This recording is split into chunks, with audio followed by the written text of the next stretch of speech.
ಯಾರೇ ಬಂದರು ಎದುರ್ಯಾರೇ ನಿಂತರು ಪ್ರೀತಿ ಹಂಚುವ ಯಜಮಾನ ಜೀವ ಹೋದರು ಜಗವೇನೇ ಅಂದರು ಮಾತು ತಪ್ಪದ ಯಜಮಾನ ಕೂಗಿ ಕೂಗಿ ಹೇಳುತ್ತೈತೆ ಇಂದು ಸಮಾನ ಸ್ವಾಭಿಮಾನ ನನ್ನ ಪ್ರಾಣ ಅನ್ನೋ ಪ್ರಯಾಣ ನಿಂತ ನೋಡು ಯಜಮಾನ ನಿಂತ ನೋಡು ಯಜಮಾನ ಯಾರೇ ಬಂದರು ಎದುರ್ಯಾರೇ ನಿಂತರು ಪ್ರೀತಿ ಹಂಚುವ ಯಜಮಾನ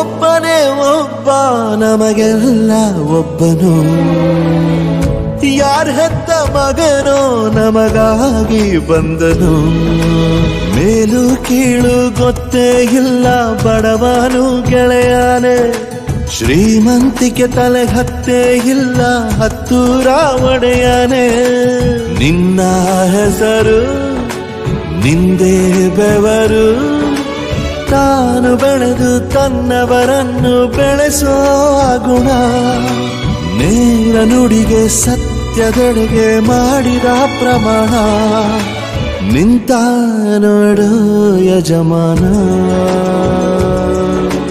ನಿಂತ ನೋಡು ಯಜಮಾನ ಯಾರೇ ಬಂದರು ಎದುರ್ಯಾರೇ ನಿಂತರು ಪ್ರೀತಿ ಹಂಚುವ ಕರ್ನಾಟಕದ ಆತ್ಮೀಯ ಸ್ಪರ್ಧಾ ಮಿತ್ರರಿಗೆ ಮುಂಜಾನೆಯ ಶುಭಾಶಯಗಳು. ನಿಮಗೆಲ್ಲರಿಗೂ ಈ ಒಂದು ಜೀವಶಾಸ್ತ್ರ ತರಗತಿಗೆ ಸ್ವಾಗತ. ಆತ್ಮೀಯ ಸ್ಪರ್ಧಾ ಮಿತ್ರರೇ, ಈ ಒಂದು ಈ ನೋಟ್ಸ್ ಬಗ್ಗೆ ಟೆಲಿಗ್ರಾಮ್ ಅಲ್ಲಿ ಮೆಸೇಜ್ಗಳನ್ನು ಹಾಕ್ತಾ ಇದ್ರಿ. ಆ ಈ ನೋಟ್ಸ್ ಬಗ್ಗೆ ಸ್ವಲ್ಪ ಇವತ್ತು ಅಪ್ಡೇಟ್ ಮಾಡಿ ನಾಳೆ ನಿಮಗೆ ಸಿಗಬಹುದು. ವೇಟ್ ಮಾಡ್ರಿ ಸ್ವಲ್ಪ. ಇವತ್ತು ಅದು ಏನು ಪ್ರಾಬ್ಲಮ್ ಆಗಿತ್ತ ನೋಡ್ಬಿಟ್ಟು ಅಪ್ಡೇಟ್ ಮಾಡುವಂತ ಒಂದು ಪ್ರಯತ್ನ ಮಾಡ್ತಾ ಇದ್ರಿ ಇವತ್ತು. ಅಲ್ಲಿವರೆಗೂ ಈ ಒಂದು ಕ್ಲಾಸ್ಗಳನ್ನ ಕೇಳ್ತಾ ಬರ್ರಿ.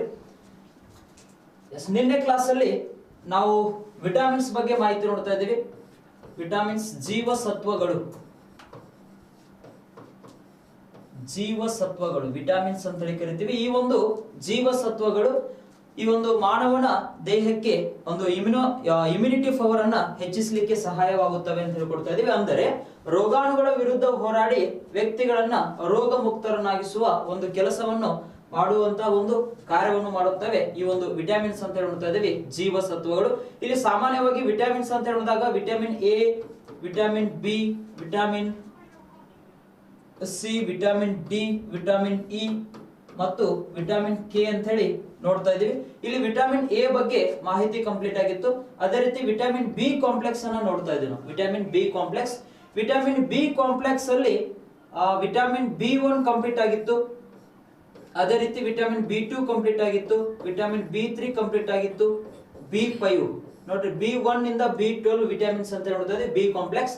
ಇದರಲ್ಲಿ ಎಕ್ಸಾಮ್ ದೃಷ್ಟಿಯಿಂದ ಇಂಪಾರ್ಟೆಂಟ್ ಆಗಿರ್ತಕ್ಕಂಥ ವಿಟಮಿನ್ಸ್ ಗಳ ಬಗ್ಗೆ ಮಾಹಿತಿ ಕೊಡ್ತಾ ಇದ್ದೀನಿ. ಬಿ1 ಇದರ ಒಂದು ರಾಸಾಯನಿಕ ಹೆಸರು ಏನಂತ ಹೇಳಿ ನೋಡಿದಾಗ ಥಯಾಮಿನ್ ಅಂತ ನೋಡಿದೀವಿ. ಬಿ2 ರೈಬೋಫ್ಲಾವಿನ್, ಬಿ3 ನಿಯಾಸಿನ್, ಬಿ5 ಪ್ಯಾಂಟೋಥೆನಿಕ್ ಅಸಿಡ್ ಅಂತ ಹೇಳಿ ನೋಡಿದೀವಿ. ವಿಟಮಿನ್ ಬಿ5 ರಾಸಾಯನಿಕ ಹೆಸರು ಪ್ಯಾಂಟೋಥೆನಿಕ್ ಅಸಿಡ್. ಅದೇ ರೀತಿ ನೋಡ್ರಿ ನೆಕ್ಸ್ಟ್ ಒನ್ ವಿಟಮಿನ್ ಬಿ6. ಈ ಒಂದು ವಿಟಮಿನ್ ಬಿ6 ಅಂತ ಹೇಳಿದಾಗ ಇದರ ಒಂದು ರಾಸಾಯನಿಕ ಹೆಸರು ಏನು ಅಂತ ಹೇಳಿ ನೋಡಿದಾಗ ವಿಟಮಿನ್ ಬಿ6 ನ ರಾಸಾಯನಿಕ ಹೆಸರು ಫೈರಿಡಾಕ್ಸಿನ್. ವಿಟಮಿನ್ ಬಿ6 ನ ರಾಸಾಯನಿಕ ಹೆಸರು ಫೈರಿಡಾಕ್ಸಿನ್. ಈ ರೀತಿ ಈ ಒಂದು ವಿಟಮಿನ್ ಬಿ6 ಅಂತ ಹೇಳಿದಾಗ ಸೋರ್ಸ್ ಅಂತ ಹೇಳಿದ್ರೆ ಜನರಲ್ ಫುಡ್ ಮಟೀರಿಯಲ್ಸ್, ಸಾಮಾನ್ಯ ಆಹಾರ ಪದಾರ್ಥಗಳು ಅಂತ ತಿಳ್ಕೊಳ್ತೀವಿ. ಸಾಮಾನ್ಯ ಆಹಾರ ಪದಾರ್ಥಗಳು ಜನರಲ್ ಫುಡ್ ಮಟೀರಿಯಲ್ಸ್. ಜೊತೆಗೆ ಈ ಒಂದು ವಿಟಮಿನ್ B6 ಯಾವುದಕ್ಕೆ ಹೆಲ್ಪ್ ಆಗಿದೆ ಅಂತ ಹೇಳಿ ನೋಡಿದಾಗ ಈ ಒಂದು nervous system function, nervous system ಫಂಕ್ಷನ್ಗೆ ಏನಾಗಿದೆ ಸಹಾಯಕವಾಗಿದೆ ಅಂತ ಹೇಳ್ತೀವಿ ವಿಟಮಿನ್ B6. ಅದೇ ರೀತಿ ಚರ್ಮದ ಆರೋಗ್ಯಕ್ಕೆ ಸಹಾಯಕವಾಗಿದೆ, ಚರ್ಮದ ಆರೋಗ್ಯಕ್ಕೆ ಸಹಾಯಕವಾಗಿದೆ.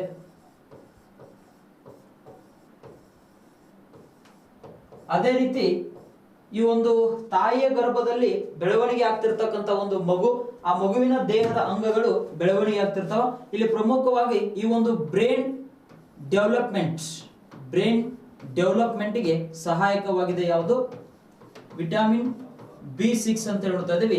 ಬ್ರೈನ್ ಡೆವಲಪ್ಮೆಂಟ್ಗೆ ಏನಾಗಿದೆ ಸಹಾಯಕವಾಗಿದೆ. ಈ ರೀತಿ ವಿಟಮಿನ್ B6 ಚರ್ಮದ ಆರೋಗ್ಯಕ್ಕೆ ಸಹಾಯಕವಾಗಿದೆ. ಜೊತೆಗೆ ಈ ಒಂದು ನರ್ವಸ್ ಸಿಸ್ಟಮ್ ಫಂಕ್ಷನ್ ಅಂತ ಹೇಳಿ ಕೊಡ್ತಾ ಇದೀವಿ, ನರ್ವಸ್ ಸಿಸ್ಟಮ್ ಫಂಕ್ಷನ್ಗೆ ಸಹಾಯಕವಾಗಿದೆ. ಅಂದ್ರೆ ಈ ಒಂದು ನರವ್ಯೂಹ ತನ್ನ ಕಾರ್ಯವನ್ನು ನಿರ್ವಹಿಸಬೇಕಾದ್ರೆ ಇಲ್ಲಿ ವಿಟಮಿನ್ B6 ಕೂಡ ಏನಾಗ್ತದ ಸಹಾಯಕವಾಗುತ್ತದೆ ಅಂತ ಹೇಳ್ಕೊಡ್ತಾ ಇದೀವಿ. ಅದೇ ರೀತಿ ಒಂದು ತಾಯಿಯ ಗರ್ಭದಲ್ಲಿ ಬೆಳವಣಿಗೆ ಆಗ್ತಿರತಕ್ಕಂತ ಮಗು ಅಂತ ಹೇಳಿದಾಗ ಇಲ್ಲಿ ಬ್ರೈನ್ ಡೆವಲಪ್ಮೆಂಟ್ ಆಗ್ಲಿಕ್ಕೆ ಏನಾಗ್ತದ ಸಹಾಯವಾಗುತ್ತದೆ. ಸಾಮಾನ್ಯವಾಗಿ ನೋಡ್ರಿ, ಆಗ ತಾನೇ ಜನಿಸಿದ ಮಗುವಿನ ಈ ಒಂದು ಮೆದುಳಿನ ತೂಕ ಅಂತ ಹೇಳಿ ನೋಡಿದಾಗ 350 ಗ್ರಾಮ್ ಅಂತ ಹೇಳಿ ನೋಡಿದೀವಿ. ಹಾಗಾದ್ರೆ ಮಗು ಬೆಳವಣಿಗೆ ಆಗ್ತಾ ಆಗ್ತಾ ಆಗ್ತಾ ಇಲ್ಲಿ ಬ್ರೈನ್ ಕೂಡ ಏನಾಗ್ತಿರ್ತದ ಬೆಳವಣಿಗೆ ಆಗ್ತಾ ಇರ್ತದ. ಅಲ್ಲಿ ಬ್ರೈನ್ ಬೆಳವಣಿಗೆ ಆಗ್ಲಿಕ್ಕೆ ಸಹಾಯಕವಾಗಿರ್ತಕ್ಕಂಥ ವಿಟಮಿನ್ ಯಾವುದು ವಿಟಮಿನ್ B6 ಅಂತ ಹೇಳ್ತಾ ಇದೀವಿ. ಈ ರೀತಿ ವಿಟಮಿನ್ B6 ನ ಕೊರತೆಯಿಂದ ಬರ್ತಕ್ಕಂತ ಒಂದು ಸಮಸ್ಯೆ ಯಾವ್ದಾಗಿರ್ಬೋದು ಅಂತ ಹೇಳಿದಾಗ ಒಂದು ಕೊಡ್ತಾನ ಫೆಲೆಗ್ರಾ ಅಂತ ಹೇಳಿ ಕೊಟ್ಟಿರ್ತಾನೆ, ನೆನ್ಪಿಟ್ಕೋರಿ. ಫೆಲೆಗ್ರಾ ಬರ್ಬೋದು. ಫೆಲೆಗ್ರಾ ನೋಡ್ರಿ ವಿಟಮಿನ್ B3 ನ ಕೊರತೆಯಿಂದ ಕೂಡ ಬಂದಿರತಕ್ಕಂತ ಒಂದು ಸಮಸ್ಯೆ ಅಂತ ನೋಡಿದೀವಿ. ಈ ರೀತಿ ವಿಟಮಿನ್ B6 ನ ಕೊರತೆಯಿಂದ ಫೆಲೆಗ್ರಾ ಬರ್ಬೋದು. ಅದೇ ರೀತಿ ಈ ಒಂದು ಸೋರ್ಸ್ ಅಂತ ನೋಡಿದಾಗ ಬನಾನಾ, ವಿಟಮಿನ್ B6 ಬಾಳೆಹಣ್ಣಿನಲ್ಲಿ ಕೂಡ ವಿಟಮಿನ್ B6 ಇರ್ತದೆ. ಜೊತೆಗೆ ವಿಟಮಿನ್ A ಕಂಡು ಬರುತ್ತದೆ ಹೆಚ್ಚಾಗಿ ಅಂತ ನೋಡ್ತೀವಿ. ಸರಿಯಾಗಿ ನೆನ್ಪಿಟ್ಕೋರಿ. ಬನಾನಾ ಬಾಳೆಹಣ್ಣಿನಲ್ಲಿ ಕಂಡು ಬರತಕ್ಕಂತ ವಿಟಮಿನ್ ಯಾವುದು ವಿಟಮಿನ್ A ಅಂತ ಹೇಳಿ ಕೊಡ್ತೀವಿ. ಜೊತೆಗೆ ವಿಟಮಿನ್ B6 ಅಂತ ಹೇಳ್ತೀವಿ, ವಿಟಮಿನ್ B6. ನೆಕ್ಸ್ಟ್ ನೋಡ್ರಿ vitamin B7, vitamin B7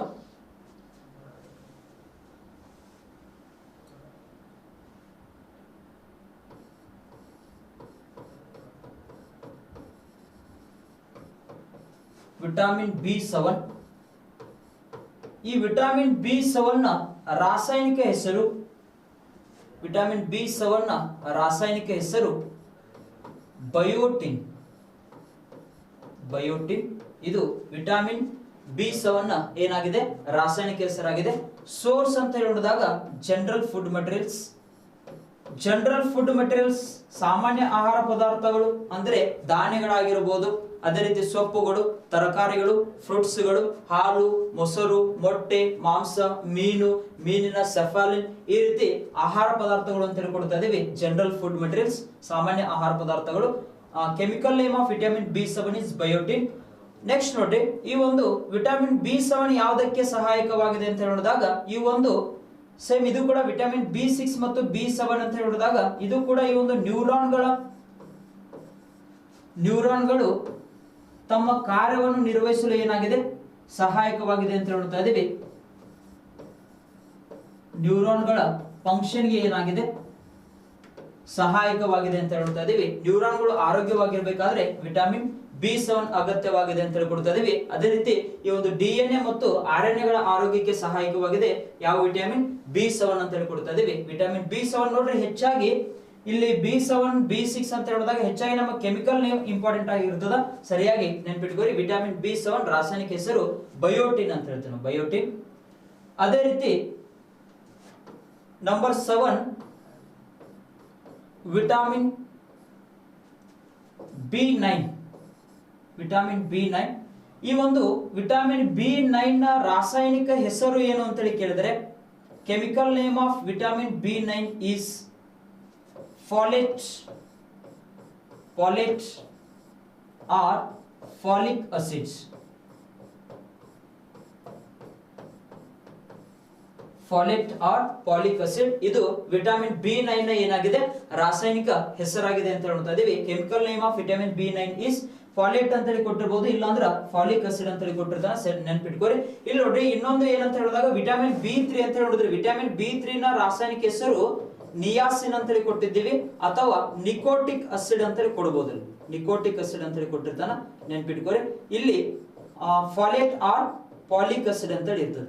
vitamin B9 ಈ ಒಂದು ಯಾವ ಆಹಾರ ಪದಾರ್ಥವನ್ನು ತಿನ್ನೋದ್ರಿಂದ ನಮಗೆ ವಿಟಮಿನ್ B9 ದೊರೆಯುತ್ತದೆ ಅಂತ ಹೇಳಿ ನೋಡಿದ್ರೆ, ವಿಟಮಿನ್ B9 ಯಾವ ಆಹಾರ ಪದಾರ್ಥಗಳ ಸೇವನೆಯಿಂದ ವಿಟಮಿನ್ B9 ದೊರೆಯುತ್ತದೆ ಅಂತ ಹೇಳಿ ನೋಡಿದ್ರೆ,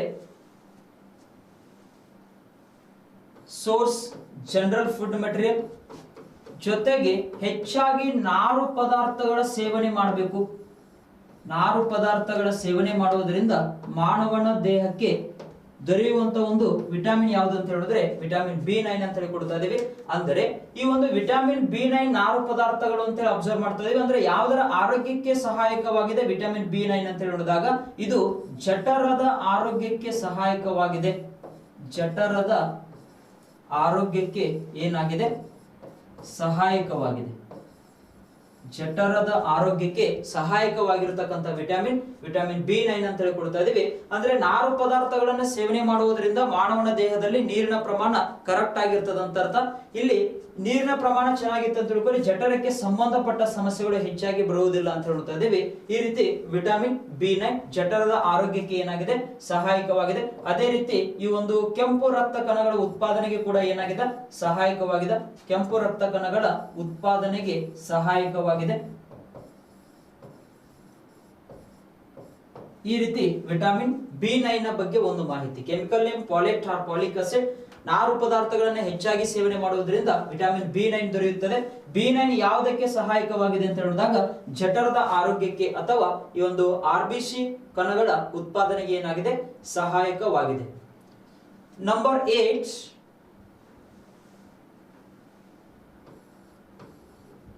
ವಿಟಮಿನ್ B12.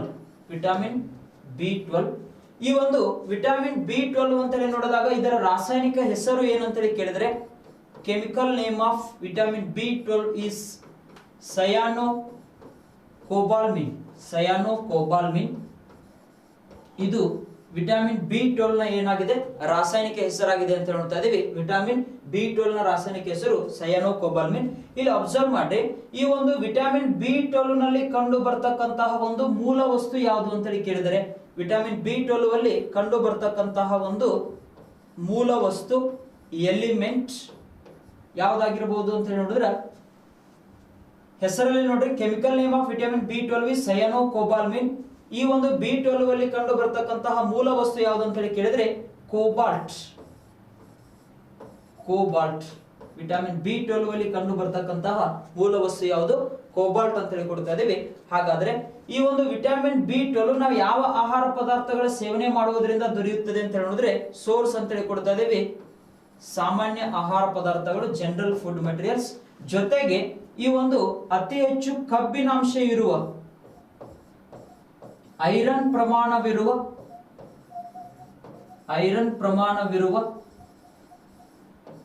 ಆಹಾರ ಪದಾರ್ಥಗಳ ಸೇವನೆಯಿಂದ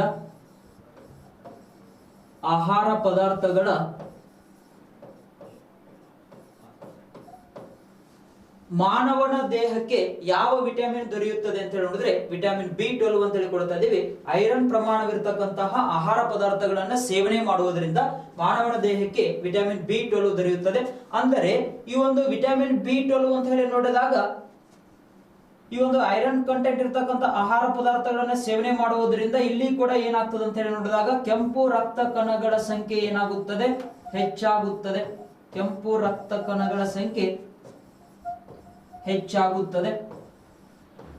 ನಿಮ್ಮ ದೇಹದಲ್ಲಿ ಕೆಂಪು ರಕ್ತ ಕಣಗಳ ಸಂಖ್ಯೆ ಹೆಚ್ಚಾಗಬೇಕಾಗಿತ್ತು ಅಂತ ತಿಳ್ಕೊಳ್ಳಿ, ನೀವು ವಿಟಮಿನ್ B9 ಮತ್ತು B12 ಒಂದು ವಿಟಮಿನ್ಸ್ ಹೊಂದಿರತಕ್ಕಂತ ಆಹಾರ ಪದಾರ್ಥಗಳನ್ನು ಸೇವನೆ ಮಾಡಬೇಕು. ಇಲ್ಲಿ ಉದಾಹರಣೆಗೆ ಏನು ಕೊಡ್ಬೋದು ಅಂತ ಹೇಳಿದಾಗ ಗಜ್ಜರಿ, ಆಪಲ್, ಅದೇ ರೀತಿ ಒಂದು ದಾಳಿಂಬೆ ಅಂತ ಹೇಳಿ ಕೊಡ್ತಾ ಇದೀವಿ, ಬಿಟ್ರೂಟ್ ಅಂತ ಹೇಳಿ ನೋಡ್ತಾ ಇದೀವಿ. ಇವುಗಳನ್ನ ಸೇವನೆ ಮಾಡ್ತಾ ಹೋದ್ರೆ ಮಾನವನ ದೇಹದಲ್ಲಿ ಕೆಂಪು ರಕ್ತ ಕಣಗಳ ಸಂಖ್ಯೆ ಏನಾಗುತ್ತದೆ, ಹೆಚ್ಚಾಗುತ್ತದೆ ಅಂತ ಹೇಳಿ ನೋಡ್ತಾ ಇದೀವಿ. ಇಲ್ಲಿ ನೋಡ್ರಿ, ಈ ಒಂದು ವಿಟಮಿನ್ B12 ನ ಕೊರತೆಯಿಂದ ಬರ್ತಕ್ಕಂತಹ ಸಮಸ್ಯೆ, ವಿಟಮಿನ್ B12 ನ ಕೊರತೆಯಿಂದ ಬರುವ ಒಂದು ರೋಗ ಯಾವುದು ಅಂತೇಳಿ ಕೇಳಿದ್ರೆ ವಿಟಮಿನ್ ಬಿ12 ನ ಕೊರತೆಯಿಂದ ಬರುವಂತ ಒಂದು ಸಮಸ್ಯೆ ರಕ್ತಹೀನತೆ. ರಕ್ತಹೀನತೆ ಅಂದರೆ ದಿಢೀರನೆ ಕೆಂಪು ರಕ್ತ ಕಣಗಳ ಸಂಖ್ಯೆ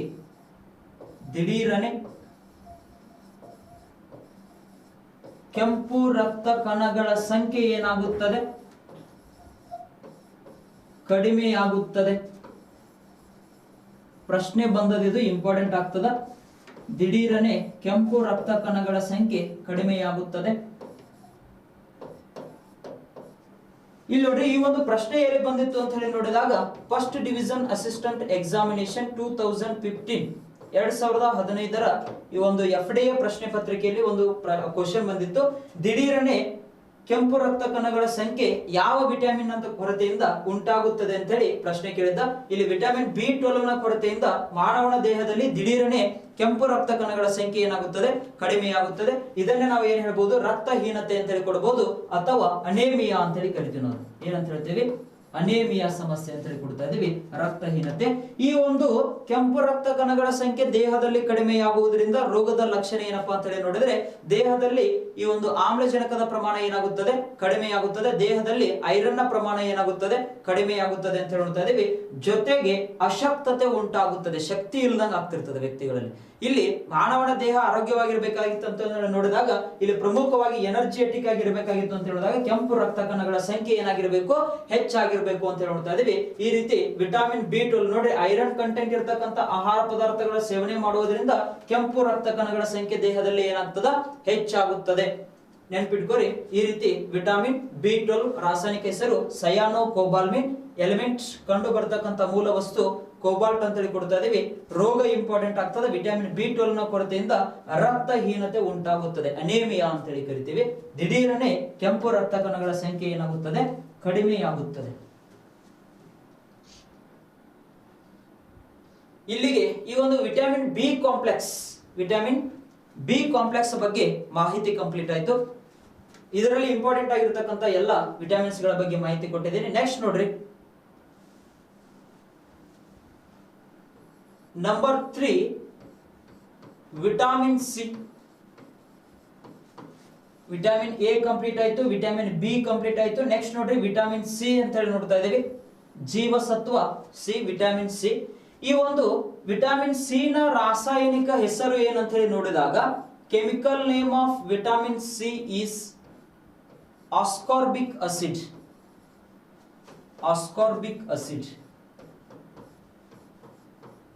ವಿಟಮಿನ್ ಸಿ ನ ರಾಸಾಯನಿಕ ಹೆಸರು ಆಸ್ಕಾರ್ಬಿಕ್ ಆಸಿಡ್.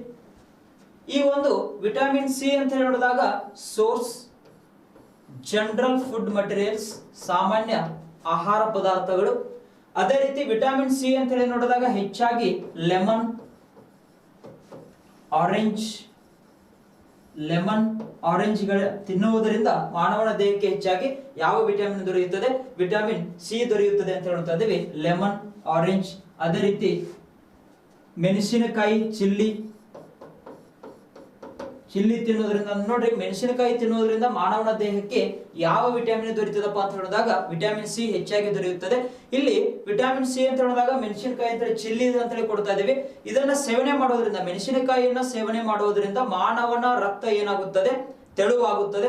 ಒಟ್ಟು ಈ ಒಂದು ರಕ್ತ ಆರೋಗ್ಯವಾಗಿರ್ಬೇಕು ಅಥವಾ ಹಾರ್ಟ್ ಆರೋಗ್ಯವಾಗಿರ್ಬೇಕು ಅಂತಂದ್ರೆ ಇದು ಸಹಾಯಕವಾಗಿದೆ. ಯಾವುದು? ಚಿಲ್ಲಿ ಅಂತ ಹೇಳಿ ಕೊಡ್ತಾ ಇದೀವಿ. ಮೆಣಸಿನಕಾಯಿ ತಿನ್ನುವುದು ಆರೋಗ್ಯಕ್ಕೆ ಒಳ್ಳೆಯದು ಅಂತ ಹೇಳಿ ನೋಡ್ತಾ ಇದೀವಿ. ಇಲ್ಲಿ ಈ ಒಂದು ವಿಟಮಿನ್ ಸಿ ದೊರೆಯುತ್ತದೆ ಲೆಮನ್, ಆರೆಂಜ್, ಚಿಲ್ಲಿಗಳನ್ನ ಸೇವನೆ ಮಾಡುವುದರಿಂದ. ನೆಕ್ಸ್ಟ್ ನೋಡಿ, ವಿಟಮಿನ್ ಸಿ ಅಂತ ಹೇಳಿ ನೋಡಿದಾಗ ಈ ಒಂದು ಸಿಟ್ರಸ್ ಫ್ರೂಟ್ ಆಗಿರಬಹುದು, ಸಿಟ್ರಸ್ ಫ್ರೂಟ್ಸ್ ಗಳ ಸೇವನೆ ಮಾಡುವುದರಿಂದ ಮಾನವನ ದೇಹಕ್ಕೆ ವಿಟಮಿನ್ ಸಿ ದೊರೆಯುತ್ತದೆ. ಅದೇ ರೀತಿ ನೆಲ್ಲಿಕಾಯಿ,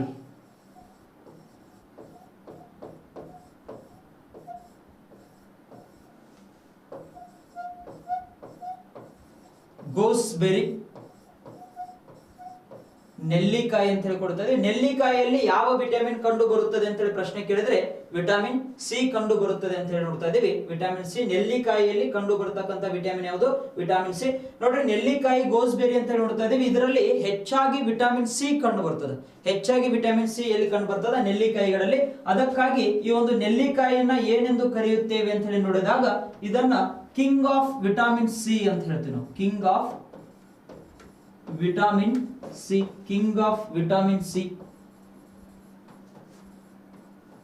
ಪ್ರಶ್ನೆ ಕೇಳ್ತಾನ, ಸರಿಯಾಗಿ ನೆನಪಿಟ್ಕೊರಿ. ಈ ಕೆಳಗಿನ ಯಾವುದನ್ನು ಕಿಂಗ್ ಆಫ್ ವಿಟಮಿನ್ ಸಿ ಎನ್ನುವರು ಅಂತ ಪ್ರಶ್ನೆ ಕೇಳಿದ್ರೆ ಅದಕ್ಕೆ ಉತ್ತರ ನೆಲ್ಲಿಕಾಯಿ ಅಂತ ನೋಡ್ತಾ ಇದೀವಿ. ಅಂದ್ರೆ ನೆಲ್ಲಿಕಾಯಿಯಲ್ಲಿ ಹೆಚ್ಚಾಗಿ ಯಾವ ವಿಟಮಿನ್ ಕಂಡು ಬರುತ್ತದೆ?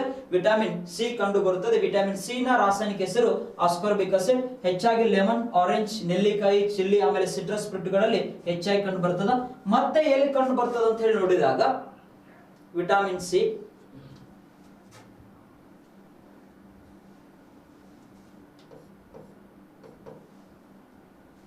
ವಿಟಮಿನ್ ಸಿ ಪಕ್ಷಿಗಳ ಮೂತ್ರ, ಪಕ್ಷಿಗಳ ಮೂತ್ರ, ಗೋಮೂತ್ರ, ಗೋಮೂತ್ರ, ಪಕ್ಷಿಗಳ ಮೂತ್ರ. ಅದೇ ರೀತಿ ಈ ಒಂದು ಮಾನವನ ಮೂತ್ರದಲ್ಲಿ ಕೂಡ ವಿಟಮಿನ್ ಸಿ ಇರುತ್ತದೆ. ಪಕ್ಷಿಗಳ ಮೂತ್ರ, ಮಾನವನ ಮೂತ್ರ, ಅದೇ ರೀತಿ ಗೋಮೂತ್ರ ಅಂತ ಹೇಳ್ತಾ ಇದೀವಿ. ಈ ರೀತಿ ಇವುಗಳಲ್ಲಿ ಕೂಡ ಮೂತ್ರಗಳಲ್ಲಿ ಕೂಡ ಕಂಡು ಬರ್ತಕ್ಕಂತಹ ವಿಟಮಿನ್ ಯಾವುದು ಅಂತ ಹೇಳಿ ಕೇಳಿದ್ರೆ ವಿಟಮಿನ್ ಸಿ ಅಂತ ಹೇಳ್ತಾ ಇದೀವಿ. ಆಲ್ರೆಡಿ ಮಾನವನ ಮೂತ್ರದ ಬಗ್ಗೆ ಮಾಹಿತಿ ನೋಡಬೇಕಾದ್ರೆ ಮಾನವನ ಮೂತ್ರದಲ್ಲಿ ವಿಟಮಿನ್ ಸಿ ಕಂಡು ಬರುತ್ತದೆ ಅಂತ ಹೇಳಿ ಮಾಹಿತಿ ನೋಡಿದ್ರಿ. ಇಲ್ಲಿ ನೋಡ್ರಿ, ಇನ್ನೊಂದು ಪಾಯಿಂಟ್ ಏನಂತ ಹೇಳಿದಾಗ ಎಲ್ಲಿ ಕಂಡು ಬರ್ತದೆ ವಿಟಮಿನ್ ಸಿ ಅಂತ ಹೇಳಿ ನೋಡಿದಾಗ ಎಳೆನೀರು, ಎಳೆನೀರಿನಲ್ಲಿ, ತೆಂಗಿನ ನೀರು, ಕೊಕೊನಟ್ ವಾಟರ್ ಅಂತ ಹೇಳಿ ಕೊಡಬಹುದು, ಅಥವಾ ಎಳೆನೀರು ಅಂತ ಹೇಳಿ ನೋಡ್ತಾ ಇದೀವಿ. ನೀವು ಕುಡಿಯುವ ಎಳೆನೀರಿನಿಂದ ನಿಮ್ಮ ದೇಹಕ್ಕೆ ಯಾವ ವಿಟಮಿನ್ ದೊರೆಯುತ್ತದೆ ಅಂತ ಹೇಳಿ ಪ್ರಶ್ನೆ ಕೇಳಿದ್ರೆ ವಿಟಮಿನ್ ಸಿ ದೊರೆಯುತ್ತದೆ ಅಂತ ಹೇಳ್ತಾ ಇದೀವಿ. ಈ ರೀತಿ ನೋಡ್ರಿ, ಲೆಮನ್, ಆರೆಂಜ್, ಆಮೇಲೆ ನೆಲ್ಲಿಕಾಯಿ, ಸಿಟ್ರಸ್ ಫ್ರೂಟ್ ಆಗಿರಬಹುದು, ಪಕ್ಷಿಗಳ ಮೂತ್ರ, ಗೋಮೂತ್ರ, ಮಾನವನ ಮೂತ್ರ, ಎಳೆನೀರು, ಇವುಗಳಲ್ಲಿ ಕಂಡು ಬರತಕ್ಕಂತ ವಿಟಮಿನ್ ಯಾವುದು? ವಿಟಮಿನ್ ಸಿ ಅಂತ ಹೇಳಿ ನೋಡ್ತಾ ಇದೀವಿ, ಆಸ್ಕಾರ್ಬಿಕ್ ಆಸಿಡ್. ಇಂಥ ಒಂದು ವಿಟಮಿನ್ ಸಿ ನ ಕೊರತೆಯಿಂದ ಮಾನವನ ದೇಹಕ್ಕೆ ಯಾವ ರೋಗ ಬರುತ್ತದೆ ಅಂತೇಳಿ ಪ್ರಶ್ನೆ ಕೇಳಿದ್ರೆ ವಿಟಮಿನ್ ಸಿ ನ ಕೊರತೆಯಿಂದ ಬರುವಂತ ಒಂದು ರೋಗ,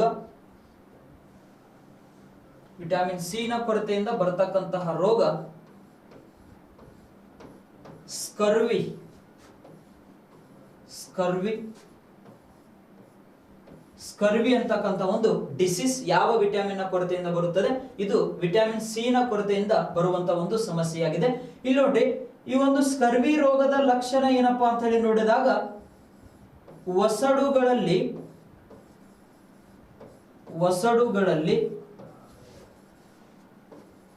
ಸೀಳಿಕೆಯಾಗಿ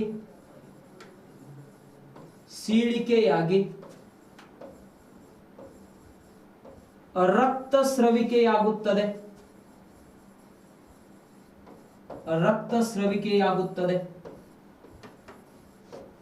ಒಸಡುಗಳು ಒಡೆಯುತ್ತವೆ ಅಂತ ಹೇಳ್ತಾ ಇದೀವಿ. ವಿಟಮಿನ್ ಸಿ ನ ಕೊರತೆಯಿಂದ ಒಸಡುಗಳಲ್ಲಿ ಸೀಳಿಕೆಯುಂಟಾಗಿ ರಕ್ತಸ್ರವಿಕೆಯಾಗುತ್ತದೆ ಅಂತ ಹೇಳ್ತಾ ಇದೀವಿ. ಇದು ಈ ಒಂದು ಸ್ಕರ್ವಿ ರೋಗದ ಲಕ್ಷಣ ಅಂತ ಹೇಳ್ತಾ ಇದೀವಿ. ವಿಟಮಿನ್ ಸಿ ನ ಕೊರತೆಯಿಂದ ಬರುವಂತ ಒಂದು ಸಮಸ್ಯೆ ಸ್ಕರ್ವಿ ಡಿಸೀಸ್ ಅಂತ ಹೇಳಿದೀವಿ. ನೆಕ್ಸ್ಟ್ ಪಾಯಿಂಟ್ ಅಬ್ಸರ್ವ್ ಮಾಡಿ, ಈ ಒಂದು ವಿಟಮಿನ್ ಸಿ ಮತ್ತೆ ಯಾವುದಕ್ಕೆ ಸಹಾಯಕವಾಗಿದೆ ಅಥವಾ ವಿಟಮಿನ್ ಸಿ ನ ಕೊರತೆಯಿಂದ ಏನಾಗ್ತದೆ ಅಂತ ಹೇಳಿದಾಗ ಬಾಯಿಯ ದುರ್ವಾಸನೆ ಕಂಡು ಬರುತ್ತದೆ. ಬಾಯಿಯ ದುರ್ವಾಸನೆ ಬರುತ್ತದೆ.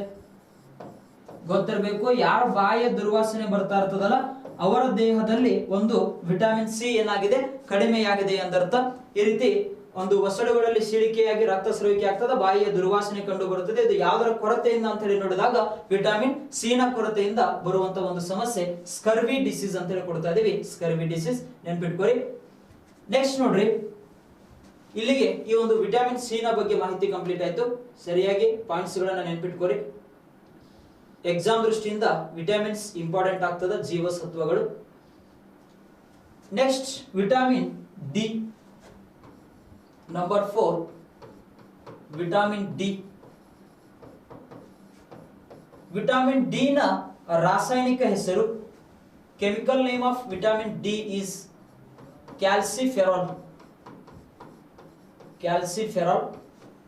ವಿಟಮಿನ್ ಡಿ ನ ರಾಸಾಯನಿಕ ಹೆಸರು ಕ್ಯಾಲ್ಸಿಫೆರಾಲ್ ಅಂತ ಹೇಳ್ತೀವಿ. ಈ ಒಂದು ವಿಟಮಿನ್ ಡಿ ಸೋರ್ಸ್ ಅಂತ ಹೇಳಿ ನೋಡಿದಾಗ ಸಾಮಾನ್ಯ ಆಹಾರ ಪದಾರ್ಥಗಳು, general food material source, general food materials ಸಾಮಾನ್ಯ ಆಹಾರ ಪದಾರ್ಥಗಳು, ಹಾಲು, ಮೊಟ್ಟೆ, ಮಾಂಸ, ಮೀನಿನ ಒಂದು ಸೆಫಾಲಿನ್ ಅಂತ ಹೇಳಿ ಕೊಡ್ತಾ ಇದೀವಿ, ಲಿವರ್ ಆಗಿರಬಹುದು, ಅದೇ ರೀತಿ ಬೇಳೆಕಾಳುಗಳು, ಧಾನ್ಯಗಳು, ತರಕಾರಿಗಳು, ಆಮೇಲೆ ಫ್ರೂಟ್ಸ್, ಹಣ್ಣುಗಳು, ಈ ರೀತಿ ವಿಟಮಿನ್ ಡಿ ದೊರೆಯುತ್ತದೆ ಈ ಒಂದು ಆಹಾರ ಪದಾರ್ಥಗಳ ಸೇವನೆ ಮಾಡುವುದರಿಂದ. ಅದೇ ರೀತಿ ಈ ಒಂದು ವಿಟಮಿನ್ ಡಿ ಅಂತ ಹೇಳಿ ನೋಡಿದಾಗ ಇದು ಮಾನವನ ದೇಹದಲ್ಲೇ ಉತ್ಪತ್ತಿಯಾಗುತ್ತದೆ. ಮಾನವನ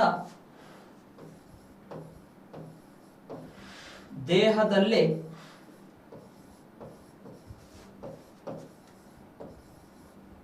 ಉತ್ಪತ್ತಿಯಾಗುತ್ತದೆ.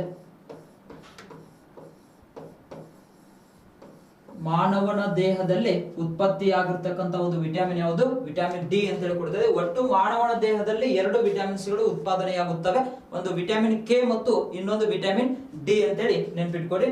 ಇಲ್ಲಿ ಈ ಒಂದು ವಿಟಮಿನ್ ಡಿ ಅಂತ ಹೇಳಿ ನೋಡಿದಾಗ ಮಾನವನ ದೇಹದಲ್ಲೇ ಉತ್ಪಾದನೆಯಾಗುತ್ತದೆ. ಜೊತೆಗೆ ಈ ಒಂದು ವಿಟಮಿನ್ ಡಿ ಈ ಒಂದು ಸೂರ್ಯನ ಕಿರಣಗಳು ಮಾನವನ ದೇಹದ ಮೇಲೆ ಬೀಳುವುದರಿಂದ ಮಾನವನ ದೇಹದಲ್ಲೇ ನಿರ್ಮಾಣವಾಗ್ತಕ್ಕಂಥ ಅಥವಾ ಉತ್ಪತ್ತಿ ಆಗ್ತಕ್ಕಂಥ ಒಂದು ವಿಟಮಿನ್ ಯಾವುದು ಅಂತ ಹೇಳಿ ನೋಡಿದಾಗ ವಿಟಮಿನ್ ಡಿ ಅಂತ ಹೇಳಿ ಕೊಡ್ತಾ ಇದ್ದೇವೆ. ಇದು ಸೂರ್ಯನಿಂದ ಈ ಒಂದು ಸೂರ್ಯನ ಕಿರಣಗಳು, ಪ್ರಮುಖವಾಗಿ ಯಾವ ಕಿರಣಗಳು ಅಂತ ಹೇಳಿದಾಗ ಅಲ್ಟ್ರಾವೈಲೆಟ್ ರೇಡಿಯೇಷನ್ಸ್ ಅಂತ ಹೇಳಿ ನೋಡ್ತಾ ಇದ್ದೇವೆ. ಯಾವ ರೇಡಿಯೇಷನ್ಸ್ ರೀ? ಅಲ್ಟ್ರಾವೈಲೆಟ್ ರೇಡಿಯೇಷನ್ಸ್ ಅಂತ ಹೇಳ್ತೀವಿ. ಇದು ಸೂರ್ಯನಿಂದ ವಿಟಮಿನ್ ಡಿ ಉತ್ಪಾದನೆ ಆಗ್ತದೆ. ಅಂದ್ರೆ ಸೂರ್ಯನ ಒಂದು ಕಿರಣಗಳಿಂದ ಈ ಒಂದು ಮಾನವನ ದೇಹದಲ್ಲಿ ವಿಟಮಿನ್ ಡಿ ಏನಾಗ್ತದೆ? ಉತ್ಪತ್ತಿಯಾಗುತ್ತದೆ ಅಂತ ಹೇಳಿ ಕೊಡ್ತಾ ಇದೀವಿ. ಸೂರ್ಯನಿಂದ ಬರ್ತಕ್ಕಂತಹ ನೇರಳಾತೀತ ವಿಕಿರಣಗಳು ಮಾನವನ ದೇಹದ ಮೇಲೆ ಬೀಳುವುದರಿಂದ ಮಾನವನ ದೇಹದಲ್ಲಿ ಯಾವ ವಿಟಮಿನ್ ಉತ್ಪತ್ತಿಯಾಗುತ್ತದೆ? ಈ ಒಂದು ವಿಟಮಿನ್ ಡಿ ಅಂತ ಹೇಳಿ ಕೊಡ್ತಾ ಇದೀವಿ. ಅದಕ್ಕಾಗಿ ವಿಟಮಿನ್ ಡಿ ಅನ್ನ ಸೂರ್ಯರಶ್ಮಿ ವಿಟಮಿನ್ ಅಂತ ಹೇಳಿ ಕರಿತೀವಿ ನಾವು. ಸೂರ್ಯರಶ್ಮಿ ವಿಟಮಿನ್ ಎಂದು ಯಾವುದನ್ನು ಕರೆಯುತ್ತಾರೆ? ವಿಟಮಿನ್ ಡಿ ಅಂತ ಹೇಳ್ತಾ ಇದೀವಿ, ವಿಟಮಿನ್ ಡಿ.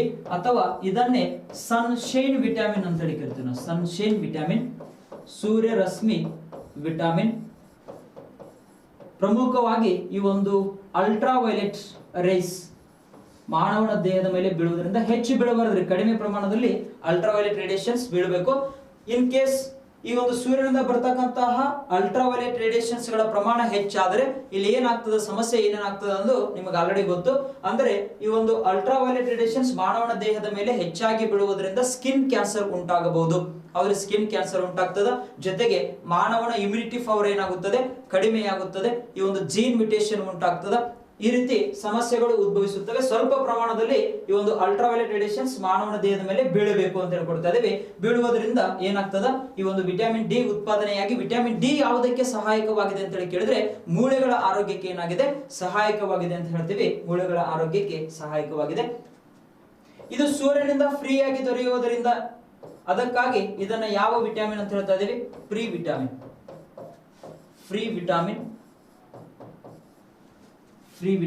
ವಿಟಮಿನ್ ಡಿ ಅಂತ ಹೇಳುವುದು.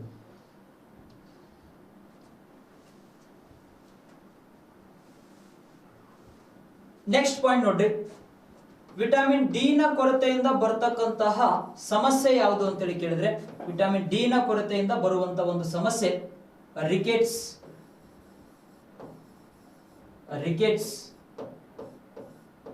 ವಿಟಮಿನ್ ಡಿ ನ ಕೊರತೆಯಿಂದ ಬರುವ ಸಮಸ್ಯೆ ಯಾವುದು? ರಿಕೆಟ್ಸ್ ಅಂತ ನೋಡ್ತಾ ಇದೀವಿ.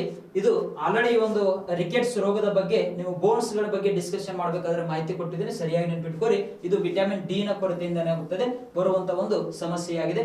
ಮೂಳೆಗಳು ಏನಾಗಲ್ಲ, ಬೆಳವಣಿಗೆ ಆಗುವುದಿಲ್ಲ. ಪ್ರಮುಖವಾಗಿ ಇಲ್ಲಿ ಮೂಳೆಗಳು ಬೆಳವಣಿಗೆ ಆಗಬೇಕಾದ್ರೆ ನಮಗೆ ಕ್ಯಾಲ್ಸಿಯಂ ಬೇಕು. ಅಂದ್ರೆ ಕ್ಯಾಲ್ಸಿಯಂ ಯಾವ್ದರಿಂದ ದೊರೆಯುತ್ತದೆ? ವಿಟಮಿನ್ ಡಿ ಇಂದ ದೊರೆಯುತ್ತದೆ ಅಂತ ಹೇಳಿ ಕೊಡ್ತಾ ಇದೀವಿ. ನೋಡ್ರಿ, ಹಾಲನ್ನ ಹೆಚ್ಚಾಗಿ ಸೇವನೆ ಮಾಡುವುದರಿಂದ, ಮಿಲ್ಕ್ ಸೇವನೆ ಮಾಡುವುದರಿಂದ ಹೆಚ್ಚಾಗಿ ಕ್ಯಾಲ್ಸಿಯಂ ದೊರೆಯುತ್ತದೆ. ಕ್ಯಾಲ್ಸಿಯಂ ದೊರೆಯುವುದರಿಂದ ಇಲ್ಲಿ ಏನಾಗ್ತದೆ ಅಂತ ಹೇಳಿದಾಗ ಮೂಳೆಗಳು ಏನಾಗುತ್ತವೆ? ಬೆಳವಣಿಗೆ ಆಗುತ್ತವೆ ಅಂತೇಳಿ ಒಂದು ಪಾಯಿಂಟ್ ಅದ, ಸರಿಯಾಗಿ ನೆನ್ಪಿಟ್ಕೋರಿ. ಅದೇ ರೀತಿ ಸೂರ್ಯನ ಬಿಸಿಲು, ಆಗ ತಾನೇ ಜನಿಸಿದ ಮಗುವನ್ನ ಏನ್ ಮಾಡ್ತಾರಪ್ಪ ಅಂತ ಹೇಳಿದಾಗ ಸೂರ್ಯನ ಬಿಸಿಲಿಗೆ ಹಿಡಿತಾರೆ ಗೊತ್ತಾ? ಹೀಗೆ ಸೂರ್ಯನ ಬಿಸಿಲು ಯಾಕಂತ ಹೇಳಿ ನೋಡಿದಾಗ ಮಾರ್ನಿಂಗ್ ಟೈಮ್ ಅಲ್ಲಿ ಅಬ್ಸರ್ವ್ ಮಾಡಿರ್ಬೋದು ನೀವು.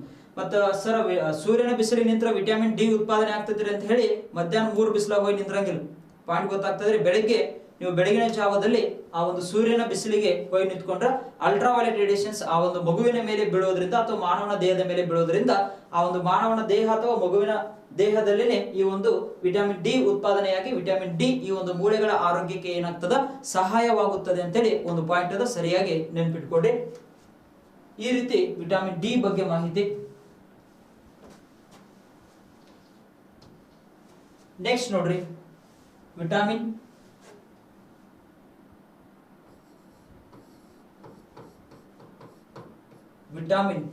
ಇ.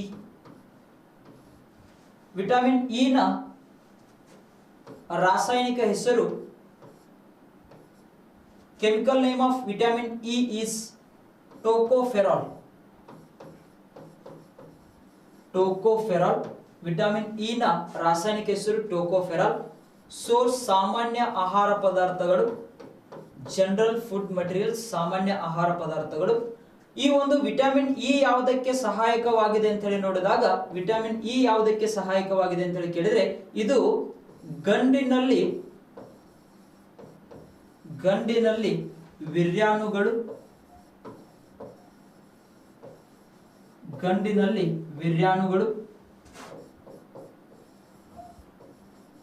ಹೆಣ್ಣಿನಲ್ಲಿ ಅಂಡಾಣುಗಳು ಉತ್ಪಾದನೆಯಾಗಲು ಏನಾಗಿದೆ, ಸಹಾಯಕವಾಗಿದೆ. ಗಂಡಿನಲ್ಲಿ ವಿರ್ಯಾಣುಗಳು ಮತ್ತು ಹೆಣ್ಣಿನಲ್ಲಿ ಅಂಡಾಣುಗಳು ಉತ್ಪಾದನೆಯಾಗಲು ಸಹಾಯಕವಾಗಿರತಕ್ಕಂಥ ವಿಟಮಿನ್ ಯಾವುದು, ವಿಟಮಿನ್ ಇ ಅಂತ ನೋಡ್ತಾ ಇದೀವಿ. ಈ ಒಂದು ವಿಟಮಿನ್ ಇ ನ ಕೊರತೆಯಿಂದ ಏನಾಗ್ತಾ ಇರಬಹುದು ಅಂತ ಹೇಳಿ ನೋಡಿದಾಗ, ವಿಟಮಿನ್ ಇ ನ ಕೊರತೆಯಿಂದ ಬಂಜತನ ಉಂಟಾಗುತ್ತದೆ. ವಿಟಮಿನ್ ಇ ನ ಕೊರತೆಯಿಂದ ಏನಾಗ್ತದ, ಬಂಜತನ ಉಂಟಾಗುತ್ತದೆ. ಇನ್ಫರ್ಟಾಲಿಟಿ ಅಥವಾ ಸ್ಟೆರಿಲಿಟಿ ಉಂಟಾಗುತ್ತದೆ ಅಂತ ಹೇಳ್ತಾ ಇದೀವಿ. ಈ ರೀತಿ ವಿಟಮಿನ್ ಇ ನ ರಾಸಾಯನಿಕ ಹೆಸರು ಟೋಕೋಫೆರಾಲ್. ಸೋರ್ಸ್ ಸಾಮಾನ್ಯ ಆಹಾರ ಪದಾರ್ಥಗಳು. ಆಮೇಲೆ ಈ ಒಂದು ವಿಟಮಿನ್ ಇ ಯಾವುದಕ್ಕೆ ಸಹಾಯಕವಾಗಿದೆ ಅಂತ ಹೇಳಿದಾಗ, ಗಂಡಿನಲ್ಲಿ ವಿರ್ಯಾಣುಗಳು ಮತ್ತು ಹೆಣ್ಣಿನಲ್ಲಿ ಅಂಡಾಣುಗಳು ಉತ್ಪಾದನೆಯಾಗಲು ಏನಾಗಿದೆ, ಸಹಾಯಕವಾಗಿದೆ ಅಂತ ಹೇಳ್ತೀವಿ. ಈ ಒಂದು ವಿಟಮಿನ್ ಇ ನ ಕೊರತೆಯಿಂದ ಏನಾಗ್ತದಪ್ಪ ಅಂತ ಹೇಳಿದಾಗ, ಬಂಜತನ ಅಥವಾ ಇನ್ಫರ್ಟಾಲಿಟಿ ಉಂಟಾಗುತ್ತದೆ ಅಂತ ಹೇಳ್ತೀವಿ. ಸರಿಯಾಗಿ ನೆನ್ಪಿಟ್ಕೋರಿ. ನೆಕ್ಸ್ಟ್ ವಿಟಮಿನ್ ನೋಡ್ರಿ, ವಿಟಮಿನ್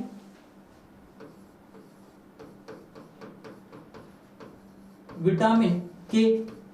ಈ ಒಂದು ವಿಟಮಿನ್ ಕೆ ನ ರಾಸಾಯನಿಕ ಹೆಸರು ಏನು ಅಂತ ಹೇಳಿ ನೋಡಿದಾಗ, chemical name of vitamin K is ಫೈಲೋಕ್ವಿನೋನ್.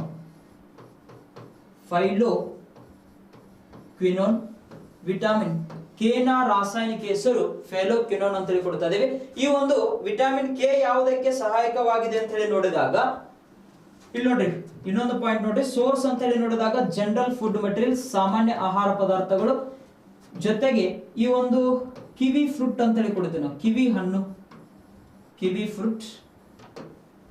Fruit. ಅದೇ ರೀತಿ ಈ ಒಂದು ವಿಟಮಿನ್ ಕೆ ನೋಡ್ರಿ ಯಾವುದಕ್ಕೆ ಸಹಾಯಕವಾಗಿದೆ ಅಂತ ಹೇಳಿ ನೋಡಿದಾಗ, ಕಿರುತಟ್ಟೆಗಳ ಉತ್ಪಾದನೆಗೆ ಸಹಾಯಕವಾಗಿದೆ.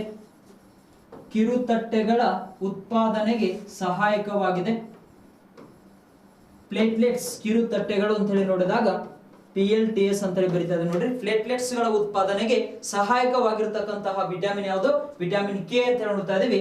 ಈ ಕೆ ನ ರಾಸಾಯನಿಕ ಹೆಸರೇನು, ಫೈಲೋಕ್ವಿನೋನ್ ಅಂತ ಹೇಳಿ ಕರಿತಾ ಇದೀವಿ. ಇಲ್ಲಿ ನೋಡಿ, ಈ ಒಂದು ವಿಟಮಿನ್ ಕೆ ಹೆಚ್ಚಾಗಿ ಯಾವ್ದ್ರಿಂದ ದೊರೆತದಪ್ಪ ಅಂತ ಹೇಳಿದಾಗ, ಕಿವಿ ಫ್ರೂಟ್, ಒಂದು ನ್ಯೂಜಿಲೆಂಡ್ ಫ್ರೂಟ್, ಕಿವಿ ಫ್ರೂಟ್ ಅಂತ ಹೇಳ್ತಾ ಇದೀವಿ. ಸಾಮಾನ್ಯವಾಗಿ ಈ ಒಂದು ಕಿರುತಟ್ಟೆಗಳ ಸಂಖ್ಯೆ, ಆ ಕಿವಿ ಫ್ರೂಟ್ ಅನ್ನು ತಿನ್ನೋದ್ರಿಂದ ಕಿರುತಟ್ಟೆಗಳ ಸಂಖ್ಯೆ ದೇಹದಲ್ಲಿ ಏನಾಗುತ್ತದೆ, ದಿಢೀರನೆ ಹೆಚ್ಚಾಗುತ್ತದೆ ಅಂತ ಹೇಳಿ ಒಂದು ಪಾಯಿಂಟ್ ಅದ. ಅದಕ್ಕಾಗಿ ನೋಡ್ರಿ, ಈ ಒಂದು ವಿಟಮಿನ್ ಕೆ ನ ಕೊರತೆಯಿಂದ ಬರ್ತಕ್ಕಂತ ಒಂದು ರೋಗ ಅಂತ ಹೇಳಿ ನೋಡಿದಾಗ, ವಿಟಮಿನ್ ಕೆ ನ ಕೊರತೆಯಿಂದ ಬರ್ತಕ್ಕಂತ ಒಂದು ಸಮಸ್ಯೆ ಯಾವ್ದಪ್ಪ ಅಂತ ಹೇಳಿ ನೋಡಿದಾಗ, ಹಿಮೋಫೀಲಿಯಾ. ಇದನ್ನೇ ಕನ್ನಡದಲ್ಲಿ ಯಾವ ರೋಗ ಅಂತ ಹೇಳಿ ಕರಿತೀವಿ, ಕುಸುಮ ಬಾಲೆ ರೋಗ ಅಂತ ಕರಿತೀವಿ ನಾವು. ಕುಸುಮ ಬಾಲೆ ರೋಗ, ಹಿಮೋಫೀಲಿಯಾ, ಕುಸುಮ ಬಾಲೆ ರೋಗ, ಹಿಮೋಫೀಲಿಯಾ. ಈ ಒಂದು ರೋಗದ ಲಕ್ಷಣ ನೋಡಿದಾಗ, ರೋಗದ ಲಕ್ಷಣ ನಿಮಗೆ ಗೊತ್ತಿರಬೇಕು. ಏನಾಗ್ತದ ಅಂತ ನೋಡಿದ್ರೆ, ದೇಹದಲ್ಲಿ ಕಿರುತಟ್ಟೆಗಳ ಸಂಖ್ಯೆ ಏನಾಗ್ತದ, ಮೊದಲನೇದಾಗಿ ಪ್ಲೇಟ್ಲೆಟ್ಸ್ ಗಳ ಸಂಖ್ಯೆ ಕಡಿಮೆ ಆಗ್ತದ. ಪ್ಲೇಟ್ಲೆಟ್ಸ್ ಗಳ ಸಂಖ್ಯೆ ಕಡಿಮೆ ಆದರೆ ರಕ್ತ ಏನಾಗಲ್ಲ, ಹೆಪ್ಪುಗೆಡುವುದಿಲ್ಲ. ಇದು ರೋಗದ ಲಕ್ಷಣ, ರಕ್ತ ಹೆಪ್ಪುಗೆಡುವುದಿಲ್ಲ.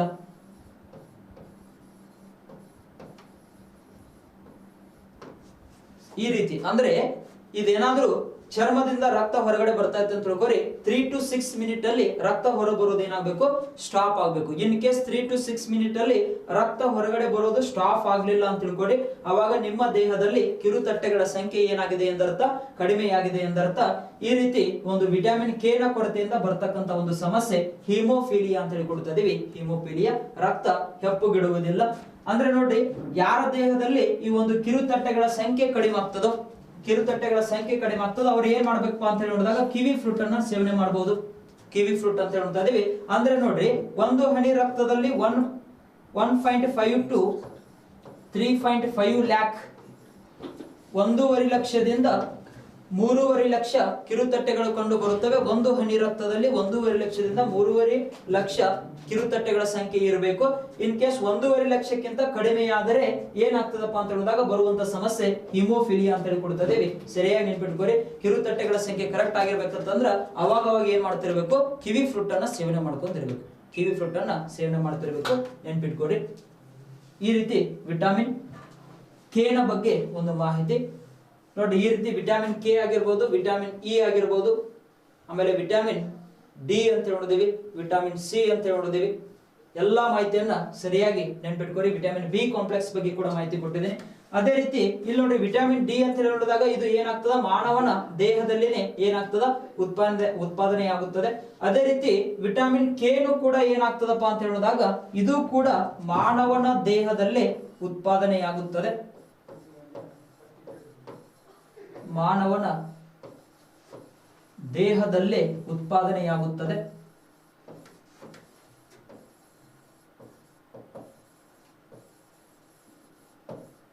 ಪ್ರಶ್ನೆ ಕೇಳ್ತಾನೆ, ಈ ಕೆಳಗಿನ ಯಾವ ವಿಟಮಿನ್ಗಳು ಮಾನವನ ದೇಹದಲ್ಲಿ ಉತ್ಪಾದನೆಯಾಗುತ್ತವೆ ಅಂತ ಪ್ರಶ್ನೆ ಕೇಳಿದ್ರೆ ವಿಟಮಿನ್ ಕೆ ಮತ್ತು ವಿಟಮಿನ್ ಡಿ ಮಾನವನ ದೇಹದಲ್ಲಿ ಉತ್ಪಾದನೆಯಾಗುತ್ತವೆ. ನೀರಿನಲ್ಲಿ ಕರಗುವ ವಿಟಮಿನ್ಗಳು ಬಿ ಮತ್ತು ಸಿ, ನೀರಿನಲ್ಲಿ ಕರಗದೇ ಇರತಕ್ಕಂತಹ ವಿಟಮಿನ್ಗಳು ಎ, ಡಿ, ಇ, ಕೆ. ಈ ನೀರಿನಲ್ಲಿ ಕರಗದೇ ಇರತಕ್ಕಂತ ವಿಟಮಿನ್ಗಳು ಎಲ್ಲಿ ಕರಗುತ್ತವೆ ಅಂತ ಹೇಳಿದಾಗ ಕೊಬ್ಬಿನಲ್ಲಿ ಕರಗುತ್ತವೆ, ಫ್ಯಾಟ್ ಸೋಲ್ಯುಬಲ್ ವಿಟಮಿನ್ಸ್ ಅಂತ ನೋಡ್ತೀವಿ. ಈ ರೀತಿ ವಿಟಮಿನ್ಸ್ ಗಳ ಬಗ್ಗೆ ಒಂದು ಇಂಪಾರ್ಟೆಂಟ್ ಆಗಿರತಕ್ಕಂತ ಮಾಹಿತಿ ಕೊಟ್ಟಿದ್ದೀನಿ, ಸರಿಯಾಗಿ ನೆನ್ಪಿಟ್ಕೊಡ್ರಿ. ನೆಕ್ಸ್ಟ್ ನೋಡ್ರಿ, ನೆಕ್ಸ್ಟ್ ಆಹಾರದ ಘಟಕ ಮಿನರಲ್ಸ್. 1 2 3 4 5 ಮಿನರಲ್ಸ್ ಖನಿಜಾಂಶಗಳು ಅಂತ ಹೇಳ್ತೀವಿ. ಖನಿಜಾಂಶಗಳು ಮಿನರಲ್ಸ್. ಇಲ್ಲಿ ಮಿನರಲ್ಸ್ ಅಂತ ಹೇಳಿ ನೋಡಿದಾಗ ಸಾಮಾನ್ಯವಾಗಿ ಮಾನವನ ದೇಹಕ್ಕೆ ಯಾವ ರೀತಿ ಆರೋಗ್ಯಕ್ಕೆ ಸಹಾಯಕವಾಗಿವೆ, ಒಬ್ಬ ವ್ಯಕ್ತಿ ಆರೋಗ್ಯವಂತನಾಗಿರ್ಬೇಕಾದ್ರೆ ಯಾವ ರೀತಿ ಒಂದು ಮಿನರಲ್ಸ್ ಅಥವಾ ಖನಿಜಾಂಶಗಳು ಬಾಡಿಗೆ ಸಪೋರ್ಟ್ ಮಾಡ್ತೇವೆ, ಸಹಾಯಕವಾಗಿವೆ ಅಂತಕ್ಕಂತ ಮಾಹಿತಿಯನ್ನ ನೋಡ್ತಾ ಹೋಗ್ಬೇಕು. ಇಲ್ಲಿ ನೋಡ್ರಿ, ನಾನು ಸ್ವಲ್ಪ ಇದ್ರ ಬಗ್ಗೆ ಮಾಹಿತಿ ಕೊಡ್ತಾ ಹೋಗ್ತೀನಿ. ಆಮೇಲೆ ನಿಮಗೆ ಏನಾದ್ರೂ ಮತ್ತೆ ಸ್ಟಡಿ ಮಾಡ್ಬೇಕಾದ್ರೆ ಹೆಚ್ಚಿಗೆ ಇನ್ಫಾರ್ಮೇಶನ್ ಸಿಕ್ಕರೆ ಇದ್ರ ಬಗ್ಗೆ ಮಾಹಿತಿಯನ್ನ ಕಲೆಕ್ಟ್ ಮಾಡ್ಕೊಂಡ್ ಬರ್ರಿ. ಮೊದಲನೇದಾಗಿ ನೋಡ್ರಿ, ಐರನ್ ಕಬ್ಬಿಣ ಅಂತ ಹೇಳಿ ಕೊಡ್ತೀವಿ. ಐರನ್, ಈ ಒಂದು ಐರನ್ ಯಾವುದಕ್ಕೆ ಸಹಾಯಕವಾಗಿದೆ ಅಂತ ಹೇಳಿ ನೋಡಿದಾಗ ಮಾನವನ ದೇಹದಲ್ಲಿ ಕೆಂಪು ರಕ್ತ ಕಣಗಳ ಸಂಖ್ಯೆ ಹೆಚ್ಚಾಗಲು ಏನಾಗಿದೆ, ಸಹಾಯಕವಾಗಿದೆ. ಅಂದ್ರೆ ಈ ಒಂದು ಐರನ್ ಪ್ರಮಾಣ ಹೆಚ್ಚಿತ್ತು ಅಂತ ತಿಳ್ಕೊರಿ, ಕೆಂಪು ರಕ್ತ ಕಣಗಳ ಸಂಖ್ಯೆ ಏನಾಗಿದೆ ಅಂತ ಅರ್ಥ, ಹೆಚ್ಚಾಗಿರ್ತದೆ ಅಂತ ಅರ್ಥ.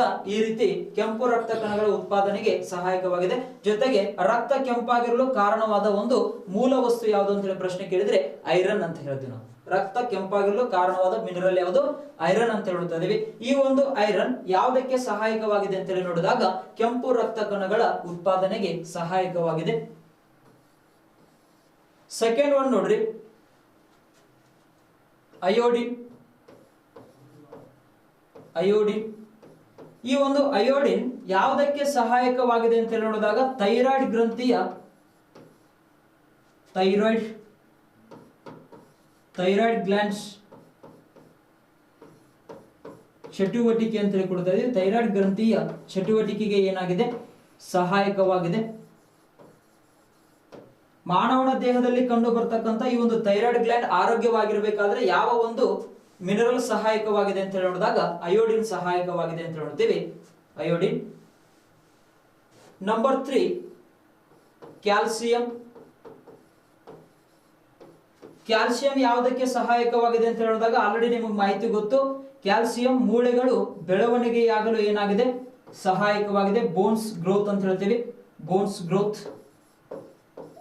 ಮೂಳೆಗಳು ಬೆಳವಣಿಗೆಯಾಗಲು ಕ್ಯಾಲ್ಸಿಯಂ ಸಹಾಯಕವಾಗಿದೆ. ಹಾಗಾದ್ರೆ ಫಾಸ್ಫರಸ್ ಯಾವುದಕ್ಕೆ ಸಹಾಯಕವಾಗಿದೆ ಅಂತ ಹೇಳಿ ನೋಡಿದಾಗ ಫಾಸ್ಫರಸ್ ಅಂದ್ರೆ ಕನ್ನಡದಲ್ಲಿ ರಂಜಕ. ರಂಜಕ ಇದು ಮೂಳೆಗಳು ಗಟ್ಟಿಯಾಗಲು ಸಹಾಯಕವಾಗಿದೆ ಯಾವುದು? ಫಾಸ್ಫರಸ್. ಮೂಳೆಗಳು ಎತ್ತರವಾಗಿ ಬೆಳೆಯಲು ಸಹಾಯಕವಾಗಿದೆ ಯಾವುದು? ಕ್ಯಾಲ್ಸಿಯಂ ಅಂತ ಹೇಳ್ತಾ ಇದೀವಿ. ಈ ರೀತಿ ಒಂದು minerals calcium, phosphorus, iron, iodine. Next number 5.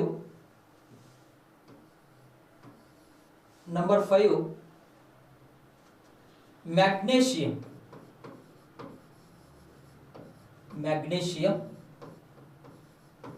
Number 5 magnesium. ಈ ಒಂದು ಮ್ಯಾಗ್ನೇಷಿಯಂ ಯಾವುದಕ್ಕೆ ಸಹಾಯಕವಾಗಿದೆ ಅಂತ ಹೇಳಿ ನೋಡಿದರೆ, ಮ್ಯಾಗ್ನೇಷಿಯಂ ಇದು ನರಮಂಡಲದ ಆರೋಗ್ಯಕ್ಕೆ ಸಹಾಯಕವಾಗಿದೆ.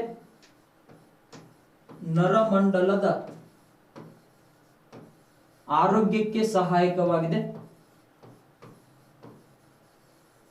ಮ್ಯಾಗ್ನೇಷಿಯಂ ನರಮಂಡಲಗಳ ಆರೋಗ್ಯಕ್ಕೆ ಸಹಾಯಕವಾಗಿದೆ. ನಂಬರ್ 6 ನೋಡ್ರಿ, ಪೊಟ್ಯಾಸಿಯಂ. ಪೊಟ್ಯಾಸಿಯಂ ಯಾವುದಕ್ಕೆ ಸಹಾಯಕವಾಗಿದೆ ಅಂತ ಹೇಳಿ ನೋಡಿದ್ರೆ, ಇದು ಈ ಒಂದು ಸೋಡಿಯಂ ಪ್ರಮಾಣವನ್ನ ಏನ್ ಮಾಡ್ತದ? ಕಂಟ್ರೋಲ್ ಮಾಡುತ್ತದೆ ಅಂತ ಹೇಳಿ ನೋಡ್ತೀವಿ. ಸೋಡಿಯಂ ಪ್ರಮಾಣವನ್ನು ನಿಯಂತ್ರಿಸುತ್ತದೆ. ಸೋಡಿಯಂ ಪ್ರಮಾಣವನ್ನು ನಿಯಂತ್ರಿಸುತ್ತದೆ ಯಾವುದು? ಪೊಟ್ಯಾಸಿಯಂ ನಿಯಂತ್ರಿಸುತ್ತದೆ. ಜೊತೆಗೆ ಈ ಒಂದು ಸ್ನಾಯುಗಳ ಆರೋಗ್ಯಕ್ಕೆ ಏನಾಗಿದೆ? ಸಹಾಯಕವಾಗಿದೆ ಅಂತ ಹೇಳ್ತೀವಿ. ಸ್ನಾಯುಗಳ ಆರೋಗ್ಯಕ್ಕೆ ಸಹಾಯಕವಾಗಿದೆ. ಮಿನರಲ್ಸ್ ನೋಡಿ, ಮಿನರಲ್ಸ್ ಮೇಲೆ ಹೆಚ್ಚಾಗಿ ಪ್ರಶ್ನೆ ಬರಂಗಿಲ್ಲ, ಸುಮ್ಮನೆ ಒಂದು ಬೇಸಿಕ್ ಐಡಿಯಾ ಕೊಡ್ತಾ ಇದ್ದೀನಿ, ನೆನ್ಪಿಟ್ಕೊಡಿ. ಈ ರೀತಿ ಮ್ಯಾಗ್ನೇಷಿಯಂ, ಪೊಟ್ಯಾಸಿಯಂ. Number 7 sodium. ಈ ಸೋಡಿಯಂ ಯಾವುದಕ್ಕೆ ಸಹಾಯಕವಾಗಿದೆ ಅಂತ ಹೇಳಿ ಕೇಳಿದ್ರೆ, ಇದು ರಕ್ತ ಪರಿಚಲನೆಗೆ ಸಹಾಯಕವಾಗಿದೆ.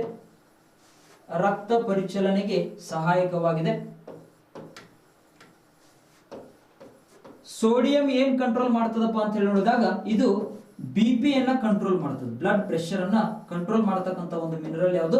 ಸೋಡಿಯಂ ಅಂತ ಹೇಳಿ ಕೊಡ್ತಾ ಇದೀವಿ. ನೋಡ್ರಿ, ಮಾನವನ ದೇಹದಲ್ಲಿ ಒಂದು ಮಿನರಲ್ಸ್ ಗಳ ಪ್ರಮಾಣ ಹೆಚ್ಚು ಆಗಬಾರ್ದು, ಬಹಳ ಕಡಿಮೆನೂ ಆಗಬಾರ್ದು. ಹೆಚ್ಚಾದ್ರೂ ಸಮಸ್ಯೆ ಬರ್ತದ, ಕಡಿಮೆ ಆದ್ರೂ ಕೂಡ ಸಮಸ್ಯೆ ಬರ್ತದ. ಇಲ್ಲಿ ನೋಡ್ರಿ, ಸೋಡಿಯಂ ಲೆವೆಲ್ ಹೆಚ್ಚಾಯ್ತು ಅಂತ ತಿಳ್ಕೊರಿ, ಹೈಪರ್ ನ್ಯಾಟ್ರಿಮಿಯಾ ಅಂತ ಹೇಳಿ ಬ್ರೈನ್ ಗೆ ಸಂಬಂಧಪಟ್ಟ ಒಂದು ಸಮಸ್ಯೆ ಬರ್ತದ. ಸೋಡಿಯಂ ಲೆವೆಲ್ ಕಡಿಮೆ ಆಯ್ತು ಅಂತ ತಿಳ್ಕೊರಿ, ಹೈಪೋನ್ಯಾಟ್ರಿಮಿಯಾ ಅಂತ ಹೇಳಿ ಕರಿತೀವಿ. ಹೈಪೋನ್ಯಾಟ್ರಿಮಿಯಾ ಅಂತಕ್ಕಂತ ಒಂದು ಡಿಸೀಸ್ ಬರ್ತದ, ಅದು ಕೂಡ ಮೆದುಳಿಗೆ ಸಂಬಂಧಪಟ್ಟ ಒಂದು ಸಮಸ್ಯೆ. ಅಂದ್ರೆ ಈ ಒಟ್ಟಾಗಿ ಏನಾಗ್ತದಪ್ಪ ಅಂತ ಹೇಳಿದಾಗ, ಈ ಒಂದು ಈ ಒಂದು ನರಕೋಶಗಳನ್ನ ಏನ್ ಮಾಡ್ತಪ್ಪ ಅಂತ ಹೇಳಿದಾಗ ಡ್ಯಾಮೇಜ್ ಮಾಡುವಂತ ನಿಟ್ಟಿನಲ್ಲಿ ಕೆಲಸವನ್ನು ಮಾಡುತ್ತವೆ ಅಂತ ಹೇಳ್ತಾ ಇದೀವಿ. ಸೋಡಿಯಂ ಲೆವೆಲ್ ಏನಾಗಬಾರ್ದು? ಹೆಚ್ಚಾಗಬಾರ್ದು ಅಂತ ಹೇಳ್ತಾ ಇದೀವಿ. ಹೆಚ್ಚಾಯ್ತಂದ್ರ ಈ ನರ್ವಸ್ ಸಿಸ್ಟಮ್ ಏನಾಗ್ಬಿಡ್ತದ ಅಂತ ಹೇಳಿದಾಗ ಡ್ಯಾಮೇಜ್ ಆಗಿಬಿಡ್ತದೆ. ನರ್ವ್ಗಳೇ ಏನಾಗ್ಬಿಡ್ತಾವ್ರಿ? ಡ್ಯಾಮೇಜ್ ಆಗಿಬಿಡ್ತಾವ, ವೀಕ್ನೆಸ್ ಆಗಿಬಿಡ್ತಾವ. ಈ ರೀತಿ ಸೋಡಿಯಂ ಲೆವೆಲ್ ಏನಾಗಬಾರ್ದು? ಹೆಚ್ಚಾಗಬಾರ್ದು. ಸೋಡಿಯಂ ಏನ್ ಮಾಡ್ತದಪ್ಪ ಅಂತ ಹೇಳಿದಾಗ, ಮಾನವನ BP ಯನ್ನ ಕಂಟ್ರೋಲ್ ಮಾಡ್ತದ, ರಕ್ತ ಪರಿಚಲನೆಗೆ ಏನಾಗಿದೆ? ಸಹಾಯಕವಾಗಿದೆ ಅಂತ ಹೇಳ್ತೀವಿ. ಈ ರೀತಿ magnesium, potassium, sodium. Number 8 zinc.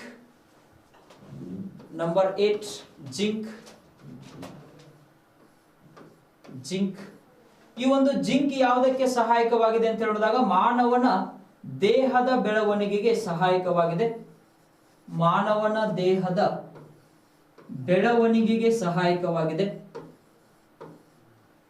ಈ ಜಿಂಕ್ನ ಕೊರತೆಯಿಂದ ಕುಂಠಿತ ಬೆಳವಣಿಗೆ ಉಂಟಾಗುತ್ತದೆ.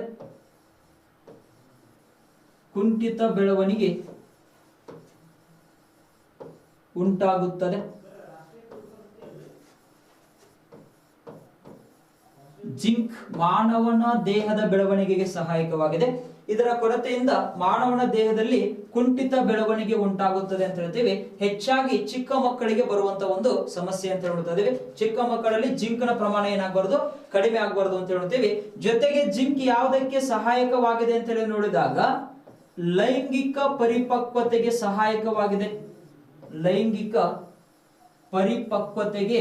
ಸಹಾಯಕವಾಗಿದೆ.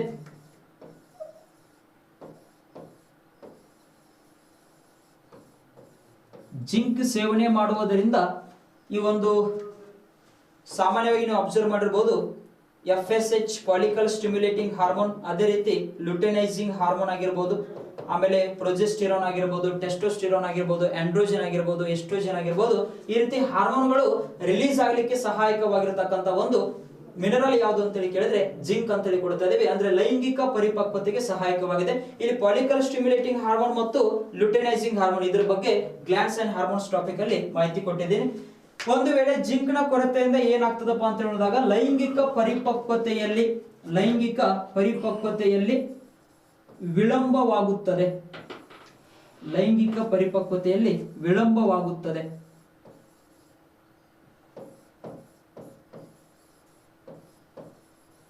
ಅಂದರೆ ಈ ಒಂದು ದ್ವಿತೀಯ ಲೈಂಗಿಕ ಭಾಗಗಳಾಗಿರ್ತಾವಲ್ಲ ಆ ಒಂದು ಭಾಗಗಳು ಏನಾಗಲ್ಲ ಅಂತ ಹೇಳಿದಾಗ ಪರಿಪಕ್ವಗೊಳ್ಳುವುದಿಲ್ಲ ಅಂತ ಹೇಳಿ ಕೊಡ್ತಾ ಇದೀವಿ. ಯಾವುದರ ಕೊರತೆಯಿಂದ?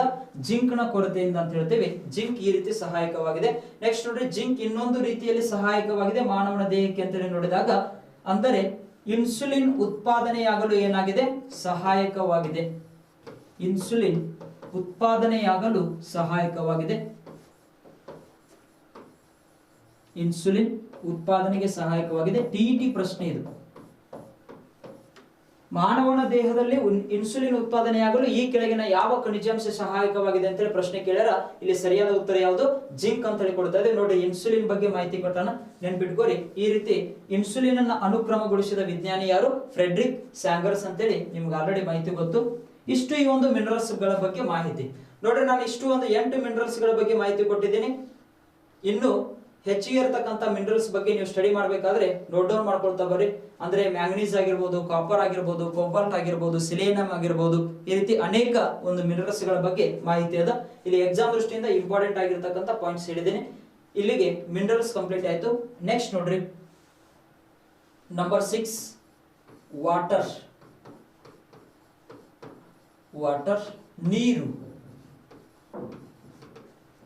ನೀರು. ಈ ಒಂದು ನೀರು ಆರೋಗ್ಯದ ದೃಷ್ಟಿಯಿಂದ ಮಾನವನ ದೇಹಕ್ಕೆ ಯಾವ ರೀತಿ ಸಹಾಯಕವಾಗಿದೆ ಅಂತ ಹೇಳಿ ನೋಡಿದಾಗ, ಪ್ರಮುಖವಾಗಿ ನೀರು ಜೀರ್ಣಕ್ರಿಯೆಗೆ ಸಹಾಯಕವಾಗಿದೆ. ನೀವು ಆಹಾರ ಸೇವನೆ ಮಾಡ್ತೀರಿ, ಸೇವನೆ ಮಾಡಿದ ನಂತರ ನೀರು ಕುಡಿಲಿಲ್ಲ ಅಂದ್ರೆ ಜೀರ್ಣಕ್ರಿಯೆ ಫಾಸ್ಟ್ ಆಗಲ್ಲ. ಗೊತ್ತಿರಲಿ, ಜೀರ್ಣಕ್ರಿಯೆ ನಡೆಯುವುದಿಲ್ಲ ಅಂತ ಹೇಳ್ತಾ ಇದೀವಿ. ಪ್ರಮುಖವಾಗಿ ಈ ಒಂದು ಡೈಜೆಷನ್, ತಿಂದಿರ್ತಕ್ಕಂಥ ಆಹಾರ ಜೀರ್ಣವಾಗಬೇಕಾದ್ರೆ ನಾವು ಏನ್ ಸೇವನೆ ಮಾಡಬೇಕು ಅಂತ ಹೇಳಿದಾಗ ನೀರನ್ನ ಸೇವನೆ ಮಾಡಬೇಕು. ಈ ರೀತಿ ನೀರು ಮಾನವನ ದೇಹಕ್ಕೆ ಜೀರ್ಣಕ್ರಿಯೆಗೆ ಏನಾಗಿದೆ? ಸಹಾಯಕವಾಗಿದೆ. ಜೊತೆಗೆ ಮಾನವನ ದೇಹದ ಉಷ್ಣತೆಯನ್ನು ನಿಯಂತ್ರಿಸುತ್ತದೆ. ಉಷ್ಣತೆಯನ್ನು, ಬಾಡಿ ಟೆಂಪರೇಚರ್ ಅನ್ನ ಕಂಟ್ರೋಲ್ ಮಾಡ್ತದ. ಉಷ್ಣತೆಯನ್ನು ನಿಯಂತ್ರಿಸುತ್ತದೆ. ಬಾಡಿ ಟೆಂಪರೇಚರ್ ಅನ್ನ ಕಂಟ್ರೋಲ್ ಮಾಡ್ತಾ ಬರ್ತದ. ನೀರನ್ನ ಕುಡಿಬೇಕು. ಇಲ್ಲಿ ಈ ರೀತಿ ನೀರು ಮತ್ತೆ ಯಾವುದಕ್ಕೆ ಸಹಾಯಕವಾಗಿದೆ ಅಂತ ನೋಡಿದಾಗ, ದೇಹದಲ್ಲಿರುವ ತ್ಯಾಜ್ಯ ವಸ್ತುಗಳನ್ನು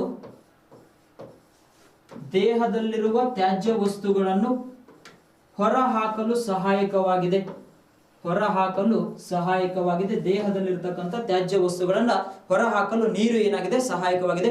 ಉದಾಹರಣೆಗೆ ತ್ಯಾಜ್ಯ ಬೆವರಿನ ಮೂಲಕ ಆದ್ರೂ ಹೊರಗಡೆ ಹೋಗ್ಬೋದು, ಅದೇ ರೀತಿ ಯೂರಿನ್ ಮೂಲಕ ಆದ್ರೂ ಹೊರಗಡೆ ಹೋಗ್ಬೋದು. ಅಥವಾ ಇಲ್ಲಿ ಇನ್ನೊಂದು ಪಾಯಿಂಟ್ ಏನಪ್ಪಾ ಅಂತ ಹೇಳಿದಾಗ, ನೀರನ್ನ ಸೇವನೆ ಮಾಡಬೇಕು. ನೀರು ಈ ಒಂದು ಕಣ್ಣಿನ ಬಗ್ಗೆ ಮಾಹಿತಿ ನೋಡ್ತಾ ಬರ್ತಾ ಇದ್ದೀನಿ. ಕಣ್ಣಿನಲ್ಲಿ ಕಂಡು ಬರ್ತಕ್ಕಂಥ ಗ್ರಂಥಿಗಳು ಕಣ್ಣೀರಿನ ಗ್ರಂಥಿಗಳು ಅಂತ ಹೇಳಿ ಕೊಡ್ತಾ ಇದೀವಿ. ಲ್ಯಾಕ್ರಿಮಲ್ ಗ್ಲ್ಯಾಂಡ್ಸ್ ಅಂತ ಹೇಳ್ತೀವಿ. ಈ ಒಂದು ಲ್ಯಾಕ್ರಿಮಲ್ ಗ್ಲ್ಯಾಂಡ್ಸ್ ಇಂದ ಬಿಡುಗಡೆ ಆಗ್ತಕ್ಕಂಥ ಕಣ್ಣೀರು ಅಂತ ನೋಡ್ತಾ ಇದೀವಿ. ಕಣ್ಣೀರು ಅದು ಏನ್ ಮಾಡ್ತದೆ ಅಂತ ಹೇಳಿದಾಗ, ಕಣ್ಣಲ್ಲಿ ಇರ್ತಕ್ಕಂಥ ತ್ಯಾಜ್ಯ ವಸ್ತುಗಳನ್ನು ಹೊರಹಾಕುತ್ತದೆ, ಅಥವಾ ಕಣ್ಣಲ್ಲಿ ಬಿದ್ದಿರ್ತಕ್ಕಂಥ ಸೂಕ್ಷ್ಮಾಣು ಜೀವಿಗಳನ್ನ ಹೊರಹಾಕಲು ಏನಾಗಿದೆ? ಸಹಾಯಕವಾಗಿದೆ. ಕೆಲವೊಬ್ರು ಪ್ರಶ್ನೆ ಕೇಳ್ತಾ ಇದ್ರು, ಸರ್ ನಾವು ಬೈಕ್ ಮೇಲೆ ಹೋಗ್ಬೇಕಾದ್ರ ಕಣ್ಣೊಳಗೆ ನೀರು ಬರ್ತಾವಲ್ರಿ, ಯಾಕೆ? ಕಾಮನ್ ಇರೋದು, ಗಾಳಿಯ ಪ್ರಮಾಣ ಜಾಸ್ತಿ ಇರ್ತದ. ಗಾಳಿಯಲ್ಲಿ ಏನಾದರೂ ಅನಿಲಗಳು ಆಡ್ ಆಗಿದ್ದು ಅಂತ ತಿಳ್ಕೊರಿ, ಸಾಮಾನ್ಯವಾಗಿ ಕಣ್ಣಿಗೆ ಬಿಡುವುದರಿಂದ ಕಣ್ಣು ಒಂದು ಸೆನ್ಸಿಟಿವ್ ಪಾರ್ಟ್ ಅಂತ ಹೇಳಿ ಕೊಡ್ತಾ ಇದೀವಿ. ಟಚ್ ಆಗೋದ್ರಿಂದ ಅಲ್ಲಿ ಗ್ರಂಥಿಗಳಿಂದ ಏನ್ ಬಿಡುಗಡೆ ಆಗ್ತದ? ನೀರು ಬಿಡುಗಡೆ ಆಗ್ತದೆ. ಇಲ್ಲ ಅಂದ್ರೆ ಒಂದು ಸೂಕ್ಷ್ಮಾಣು ಜೀವಿ ಬಿತ್ತು ಅಂತ ತಿಳ್ಕೊರಿ, ಕಣ್ಣಲ್ಲಿ ಕಣ್ಣೀರು ಟಪಕ್ ಅಂತ ಹೊರಗೆ ಬರ್ತದೆ. ಯಾಕಂದ್ರೆ ಸೂಕ್ಷ್ಮಾಣು ಜೀವಿ ಒಳಗೆ ಎಂಟರ್ ಆಗದಂತೆ ಹೊರಗೆ ಅದನ್ನ ನಾಶ ಮಾಡಿಬಿಡ್ತದೆ ಅಲ್ಲೇ. ಈ ರೀತಿ ನಾವು ಅಬ್ಸರ್ವ್ ಮಾಡ್ತಾ ಇದೀವಿ. ಈ ರೀತಿ ಕಣ್ಣಲ್ಲಿ ಇರ್ತಕ್ಕಂಥ ತ್ಯಾಜ್ಯ ವಸ್ತುಗಳನ್ನು ಹೊರಹಾಕಲು ನೀರು ಏನಾಗಿದೆ? ಸಹಾಯಕವಾಗಿದೆ. ಅದೇ ರೀತಿ ಈ ಒಂದು ಕಿಡ್ನಿ ಸ್ಟೋನ್ಗಳು ಹೊರಬರಲು ನೀರು ಏನಾಗಿದೆ? ಸಹಾಯಕವಾಗಿದೆ. ಹೆಂಗ್ರಿ ಸರ ಕಿಡ್ನಿ ಸ್ಟೋನ್ಗಳು ನೀರು ಕುಡಿಯೋದ್ರಿಂದ ಹೊರಗೆ ಬರ್ತಾವ? ಜಾಸ್ತಿ ನೀರು ಕುಡಿತಾ ಇರಬೇಕು. ಲೆಸ್ ದೆನ್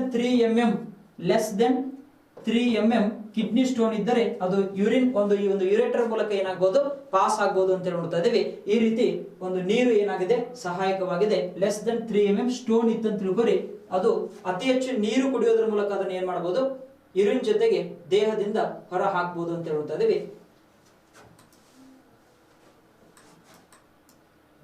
ಈ ಒಂದು ಮಾನವನ ದೇಹದಲ್ಲಿ ನೀರು ಅಂತ ಹೇಳಿ ನೋಡಿದಾಗ ಪ್ರಮುಖವಾಗಿ ನೋಡ್ರಿ ಮಾನವನ ದೇಹದಲ್ಲಿ 65ರಿಂದ 75% ಯಾವ್ದ್ರ ಪ್ರಮಾಣ ಇರ್ತದ, ನೀರಿನ ಪ್ರಮಾಣ ಇರ್ತದೆ. ಯಾವ ವ್ಯಕ್ತಿಯ ದೇಹದಲ್ಲಿ ನೀರಿನ ಪ್ರಮಾಣ 40%ಕ್ಕಿಂತ ಕಡಿಮೆಯಾಗುತ್ತದೆಯೋ ಆ ವ್ಯಕ್ತಿ ಏನಾಗ್ಬೋದು ಅಂತ ಹೇಳಿದ್ರೆ ಡೆತ್ ಆಗಬಹುದು, ಎಕ್ಸ್ಪೈರ್ ಆಗಬಹುದು. ಗೊತ್ತಿರಲಿ, 65ರಿಂದ 75%, 65 to 75% ನೀರಿನ ಪ್ರಮಾಣ ಇರಬೇಕು.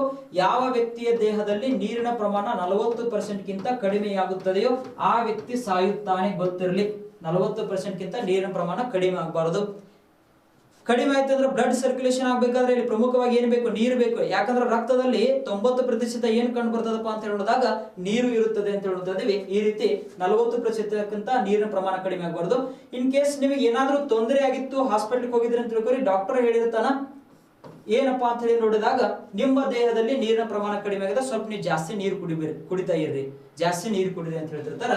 ಅಂದ್ರೆ ಇಲ್ಲಿ ಏನಾಗಿರ್ತದಪ್ಪ ಅಂತ ಹೇಳಿದಾಗ ಡಿಹೈಡ್ರೇಷನ್ ಆಗಿರ್ತದೆ. ಏನಾಗಿರ್ತದೆ? ಡಿಹೈಡ್ರೇಷನ್, ನಿರ್ಜಲೀಕರಣ ಉಂಟಾಗಿರುತ್ತದೆ. ನಿರ್ಜಲೀಕರಣ ಅಂದ್ರೆ ದೇಹದಲ್ಲಿ ನೀರಿನ ಪ್ರಮಾಣ ಕಡಿಮೆಯಾಗುವುದನ್ನ ನಿರ್ಜಲೀಕರಣ ಎನ್ನುತ್ತೇವೆ.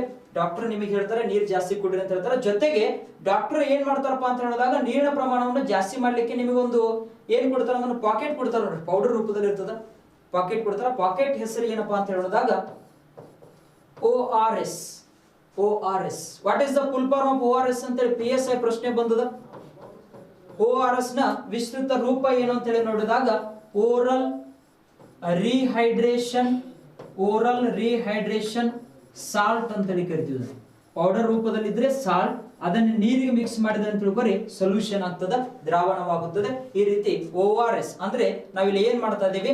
ರಿಹೈಡ್ರೇಷನ್ ಮಾಡ್ತಾ ಇದೀವಿ ಅಂತ ಹೇಳಿ ನೋಡಿದ್ವಿ ನಾವು. ರಿಹೈಡ್ರೇಷನ್ ಅಂದ್ರೆ ನಿಮ್ಮ ದೇಹದಲ್ಲಿ ನಿರ್ಜಲೀಕರಣ ಉಂಟಾಗಿತ್ತು, ಮರುಜಲೀಕರಣ, ನೀರಿನ ಪ್ರಮಾಣವನ್ನು ಮತ್ತೆ ಹೆಚ್ಚು ಮಾಡಬೇಕಾಗಿತ್ತು ಅಂತ ತಿಳ್ಕೊರಿ ಒಂದು ರಾಸಾಯನಿಕ ಪದಾರ್ಥವನ್ನು ಯೂಸ್ ಮಾಡ್ತೀವಿ. ಅದೇ ಯಾವ್ದು ಅಂತ ಹೇಳಿದಾಗ ORS. ಈ ಒಂದು ORS ನ ವಿಸ್ತೃತ ರೂಪ ಓರಲ್ ರಿಹೈಡ್ರೇಷನ್ ಸಾಲ್ಟ್ ಅಂತ ಹೇಳಿ ಕೊಡ್ತಾ ಇದೀವಿ. PSI ಗೆ ಪ್ರಶ್ನೆ ಬಂದದ. ಇಲ್ಲಿ ನೋಡ್ರಿ, ಈ ಒಂದು ORS ಏನನ್ನು ಒಳಗೊಂಡಿರುತ್ತದೆ? ಇದು UPSC ಪ್ರಶ್ನೆ. ORS ಏನನ್ನು ಒಳಗೊಂಡಿರುತ್ತದೆ ಅಂತ ಹೇಳಿ ನೋಡಿದಾಗ ಇದು ಗ್ಲೂಕೋಸ್ ಪ್ಲಸ್ NaCl ಗಳನ್ನ ಏನ್ ಮಾಡಿರುತ್ತದ? ಒಳಗೊಂಡಿರುತ್ತದೆ ಅಂತ ಹೇಳ್ತೀವಿ. ಗ್ಲೂಕೋಸ್ ಮತ್ತು NaCl ಗಳಿಂದ ಮಾಡಲ್ಪಟ್ಟಿದೆ. ಅಂದ್ರೆ ಉಪ್ಪು ಮತ್ತು ಈ ಒಂದು ಸಕ್ಕರೆ ಅಂತ ಹೇಳ್ತಾ ಇದೀವಿ. ಈ ರೀತಿ ಇವುಗಳನ್ನ ಮಿಕ್ಸ್ ಮಾಡಿಬಿಟ್ಟು ಜೊತೆಗೆ ನೀರನ್ನ ಹಾಕಿದ್ರೆ ಅಂತ ತಿಳ್ಕೊರಿ. ನಾವು ಸಾಮಾನ್ಯವಾಗಿ ಮಾಡಬಹುದು, ಒಂದಿಷ್ಟು ಸಕ್ಕರೆ ತಗೋಬಹುದು, ಆಮೇಲೆ ಉಪ್ಪು ತಗೋಬೇಕು. ಆ ಉಪ್ಪು ಜೊತೆಗೆ ನೀರನ್ನ ಹಾಕಿದ್ರೆ ಅಂತ ತಿಳ್ಕೊರಿ, ನೀರಾಗಿ ಕುಡಿಯೋದ್ರಿಂದ ಅದೇ ಏನ್ ರೆಡಿ ಆಗ್ತದ?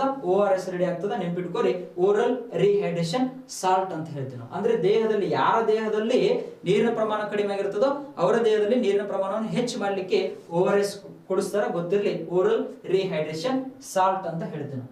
ಹಾಗಾದ್ರೆ ಒಂದು ದಿನಕ್ಕೆ ನಾವು ಮಿನಿಮಮ್ ಎಷ್ಟು ನೀರು ಕುಡಿಬೇಕಪ್ಪ ಅಂತ ಹೇಳಿ ನೋಡಿದಾಗ ಮಿನಿಮಮ್ ಒಂದು ದಿನಕ್ಕೆ 2 ಲೀಟರ್ಸ್. ಏನು ನೀರು ಕುಡಿದಿಲ್ಲಪ್ಪ ಇವತ್ತು ಅಂತ ಹೇಳಿ ನೋಡಿದ್ರೆ ಕನಿಷ್ಠ ಅಂದ್ರೆ 2 ಲೀಟರ್ ನೀರು ಕುಡ್ಲೇಬೇಕು. ಹೌದು, ಕನಿಷ್ಠ ಅಂದ್ರೆ ನೋಡಿದಾಗ 2 ಲೀಟರ್ ನೀರು ಕುಡಿಲೇಬೇಕು. ಬ್ಯೂರೋ ಆಫ್ ಇಂಡಿಯಾ ಸ್ಟ್ಯಾಂಡರ್ಡ್ ಪ್ರಕಾರ ಒಂದು ದಿನಕ್ಕೆ ಒಬ್ಬ ವ್ಯಕ್ತಿ ಕನಿಷ್ಠ ಎಷ್ಟು ನೀರು ಕುಡಿಬೇಕು ಅಂತ ಹೇಳಿ ನೋಡಿದಾಗ 2 litre per day. 2 litre per day ಸರಿಯಾಗಿ ನೆನ್ಪಿಟ್ಕೋರಿ. ಅದಕ್ಕಾಗಿ ನೋಡ್ರಿ ಹೇಳ್ತಿರ್ತಾರೆ, ಅತಿ ಹೆಚ್ಚು ನೀರನ್ನು ಕುಡಿಯೋದ್ರಿಂದ ಇಡೀ ಜಗತ್ತಿನಲ್ಲಿ ಈ ಒಂದು ಕುಡಿಯಲು ಯೋಗ್ಯವಾಗಿರ್ತಕ್ಕಂಥ ನೀರನ್ನ ಅತಿ ಹೆಚ್ಚು ಕುಡಿಯೋದ್ರಿಂದ ಮಾನವನ ದೇಹಕ್ಕೆ ಯಾವುದೇ ರೋಗ ಬರುವುದಿಲ್ಲ. ನೆನ್ಪಿಟ್ಕೋರಿ. ಆದ್ರೆ ಹೆಂಗ್ ಬರ್ಬೋದಪ್ಪ ಅಂತ ಹೇಳಿದಾಗ, ನೀವು ಅತಿ ಹೆಚ್ಚು ನೀರು ಕುಡಿದ್ರಿ, ಯೂರಿನ್ ಪಾಸ್ ಮಾಡ್ಲಿಲ್ಲ ಅಂತ ತಿಳ್ಕೊರಿ, ಅವಾಗ ಬ್ಲಾಡರ್ ತನ್ನ ಕೆಪಾಸಿಟಿಯನ್ನ ಕಳ್ಕೊಳ್ಬಹುದು. ಹಿಂಗ್ ಸಮಸ್ಯೆ ಬರ್ತದ ಹೊರತು, ಆದ್ರೆ ಅತಿ ಹೆಚ್ಚು ಕುಡಿಯಲು ಯೋಗ್ಯವಾಗಿರ್ತಕ್ಕಂಥ ನೀರನ್ನು ಕುಡಿಯೋದ್ರಿಂದ ಮಾನವನ ದೇಹಕ್ಕೆ ಯಾವುದೇ ಸಮಸ್ಯೆ ಬರುವುದಿಲ್ಲ ಅಂತ ಹೇಳ್ತಿದ್ದೀವಿ. ಈ ರೀತಿ ನೀರಿನ ಬಗ್ಗೆ ಒಂದು ಮಾಹಿತಿ. ನೆಕ್ಸ್ಟ್ ನೋಡ್ರಿ, ಲಾಸ್ಟ್ ಒನ್, ರಫೇಜಸ್. ನಂಬರ್ 7 ರಫೇಜಸ್ ಅಂತ ನೋಡ್ತೀವಿ. ರಫೇಜಸ್ ಕನ್ನಡದಲ್ಲಿ ನಾರು ಪದಾರ್ಥಗಳು. ನಾರು ಪದಾರ್ಥಗಳು ಅಂದ್ರೆ ಆಹಾರ ಪದಾರ್ಥಗಳು ಅಂತ ಗೊತ್ತಿರ್ಬೇಕು ನಮ್ಗೆ. ನಾರು ಪದಾರ್ಥಗಳು ಏನಾಗಿವೆ? ಆಹಾರ ಪದಾರ್ಥಗಳು.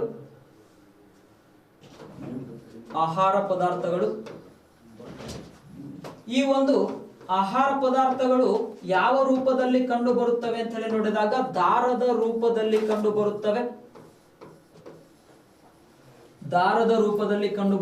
ಫೈಬರ್ ರೂಪದಲ್ಲಿ ಕಂಡು ಬರ್ತಾವ. ಎಳೆ ಎಳೆಯಾಗಿ ಕಂಡು ಬರ್ತದೆ, ಫೈಬರ್ ರೂಪದಲ್ಲಿ ಕಂಡು ಬರ್ತದ, ಎಳೆ ಎಳೆಯಾಗಿ ಕಂಡು ಬರುತ್ತದೆ. ಈ ರೀತಿ ಆಹಾರ ಪದಾರ್ಥಗಳನ್ನು ನೀವು ಅಬ್ಸರ್ವ್ ಮಾಡಿರ್ತೀರಿ. ಈ ಒಂದು ನಾರು ಪದಾರ್ಥಗಳ ಸೇವನೆ ಮಾಡುವುದರಿಂದ ದೇಹದಲ್ಲಿ ಯಾವುದರ ಪ್ರಮಾಣ ಹೆಚ್ಚಾಗುತ್ತದೆ ಅಂತೇಳಿ ಕೇಳಿದ್ರೆ ನೀರಿನ ಪ್ರಮಾಣ ಏನಾಗುತ್ತದೆ, ಹೆಚ್ಚಾಗುತ್ತದೆ. ಈ ಒಂದು ನಾರು ಪದಾರ್ಥಗಳು ಹೇಗೆ ಕೆಲಸ ಮಾಡುತ್ತವೆ ಅಂತ ನೋಡಿದಾಗ ಈ ಒಂದು ದೊಡ್ಡ ಕರುಳಿನಲ್ಲಿ ನೀರಿನ ಪ್ರಮಾಣವನ್ನು ನಿಯಂತ್ರಿಸುತ್ತವೆ. ಒಟ್ಟು ದೇಹದಲ್ಲಿ ನೀರಿನ ಒಂದು ಪ್ರಮಾಣವನ್ನು ನಿಯಂತ್ರಣ ಮಾಡತಕ್ಕಂತ ಒಂದು ಪದಾರ್ಥಗಳು ಯಾವ ಅಂತ ಹೇಳಿದಾಗ ನಾರು ಪದಾರ್ಥಗಳು ಅಂತ ಹೇಳಿ ಕೊಡ್ತಾ ಇದೀವಿ, ರಪೇಜಸ್. ಅದಕ್ಕಾಗಿ ನಾವು ಊಟ ಮಾಡಬೇಕಾದ್ರೆ ರಪೇಜಸ್ ಗಳನ್ನ ಕೂಡ ಏನ್ ಮಾಡಬೇಕು, ಸೇವನೆ ಮಾಡ್ತಾ ಬರಬೇಕು. ನಮ್ಮ ದೇಹ ಅಂದ್ರೆ ಜಠರಕ್ಕೆ ಸಂಬಂಧಪಟ್ಟ ಯಾವುದೇ ಸಮಸ್ಯೆಗಳು ಬರಬಾರದು ಅಂತ ಹೇಳಿ ತಿಳ್ಕೊಂಡಾಗ ಇಲ್ಲಿ ನಾವು ಯಾವ ಪದಾರ್ಥಗಳ ಸೇವನೆ ಮಾಡಬೇಕು, ನಾರು ಪದಾರ್ಥಗಳು. ಹಾಗಾದ್ರೆ ಆ ನಾರು ಪದಾರ್ಥಗಳು ಯಾವುವು ಅಂತ ಹೇಳಿ ನೋಡಿದಾಗ ದಾರದ ರೂಪದಲ್ಲಿ ಕಂಡು ಬರುತ್ತವೆ, ಫೈಬರ್ ರೂಪದಲ್ಲಿ ಕಂಡು ಬರುತ್ತವೆ ಅಂತ ಹೇಳಿ ಕೊಡ್ತಾ ಇದೀವಿ.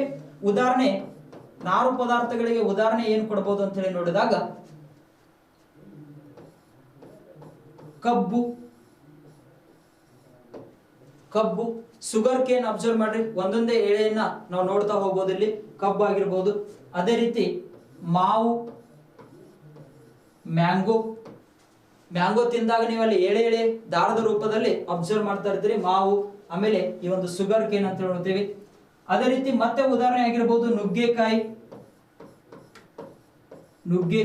ಇವೆಲ್ಲವೂ ಯಾವ ಆಹಾರ ಪದಾರ್ಥಗಳಿಗೆ ಉದಾಹರಣೆ ಅಂತ ಹೇಳಿ ಕೇಳಿದ್ರೆ ರಪೇಜಸ್ ಅಂತ ಹೇಳಿ ಕೊಡ್ತಾ ಇದೀವಿ. ರಪೇಜಸ್ ಅಂದ್ರೆ ಇಲ್ಲಿ ನೋಡ್ರಿ, ನಾವು ಒಂದು ಬಿಲ್ಡಿಂಗ್ ಅನ್ನ ರೆಡಿ ಮಾಡಿದ್ವಿ ಅಂತ ತಿಳ್ಕೊರಿ, ಈ ಒಂದು ಗೋಣಿ ಚೀಲವನ್ನ ಹಾಕಿರ್ತೀವಿ ಅದ್ರ ಮೇಲೆ ನೀರಿನ ಲೆವೆಲ್ ಕಂಟ್ರೋಲ್ ಮಾಡ್ಲಿಕ್ಕೆ ಅಂತೇಳಿ.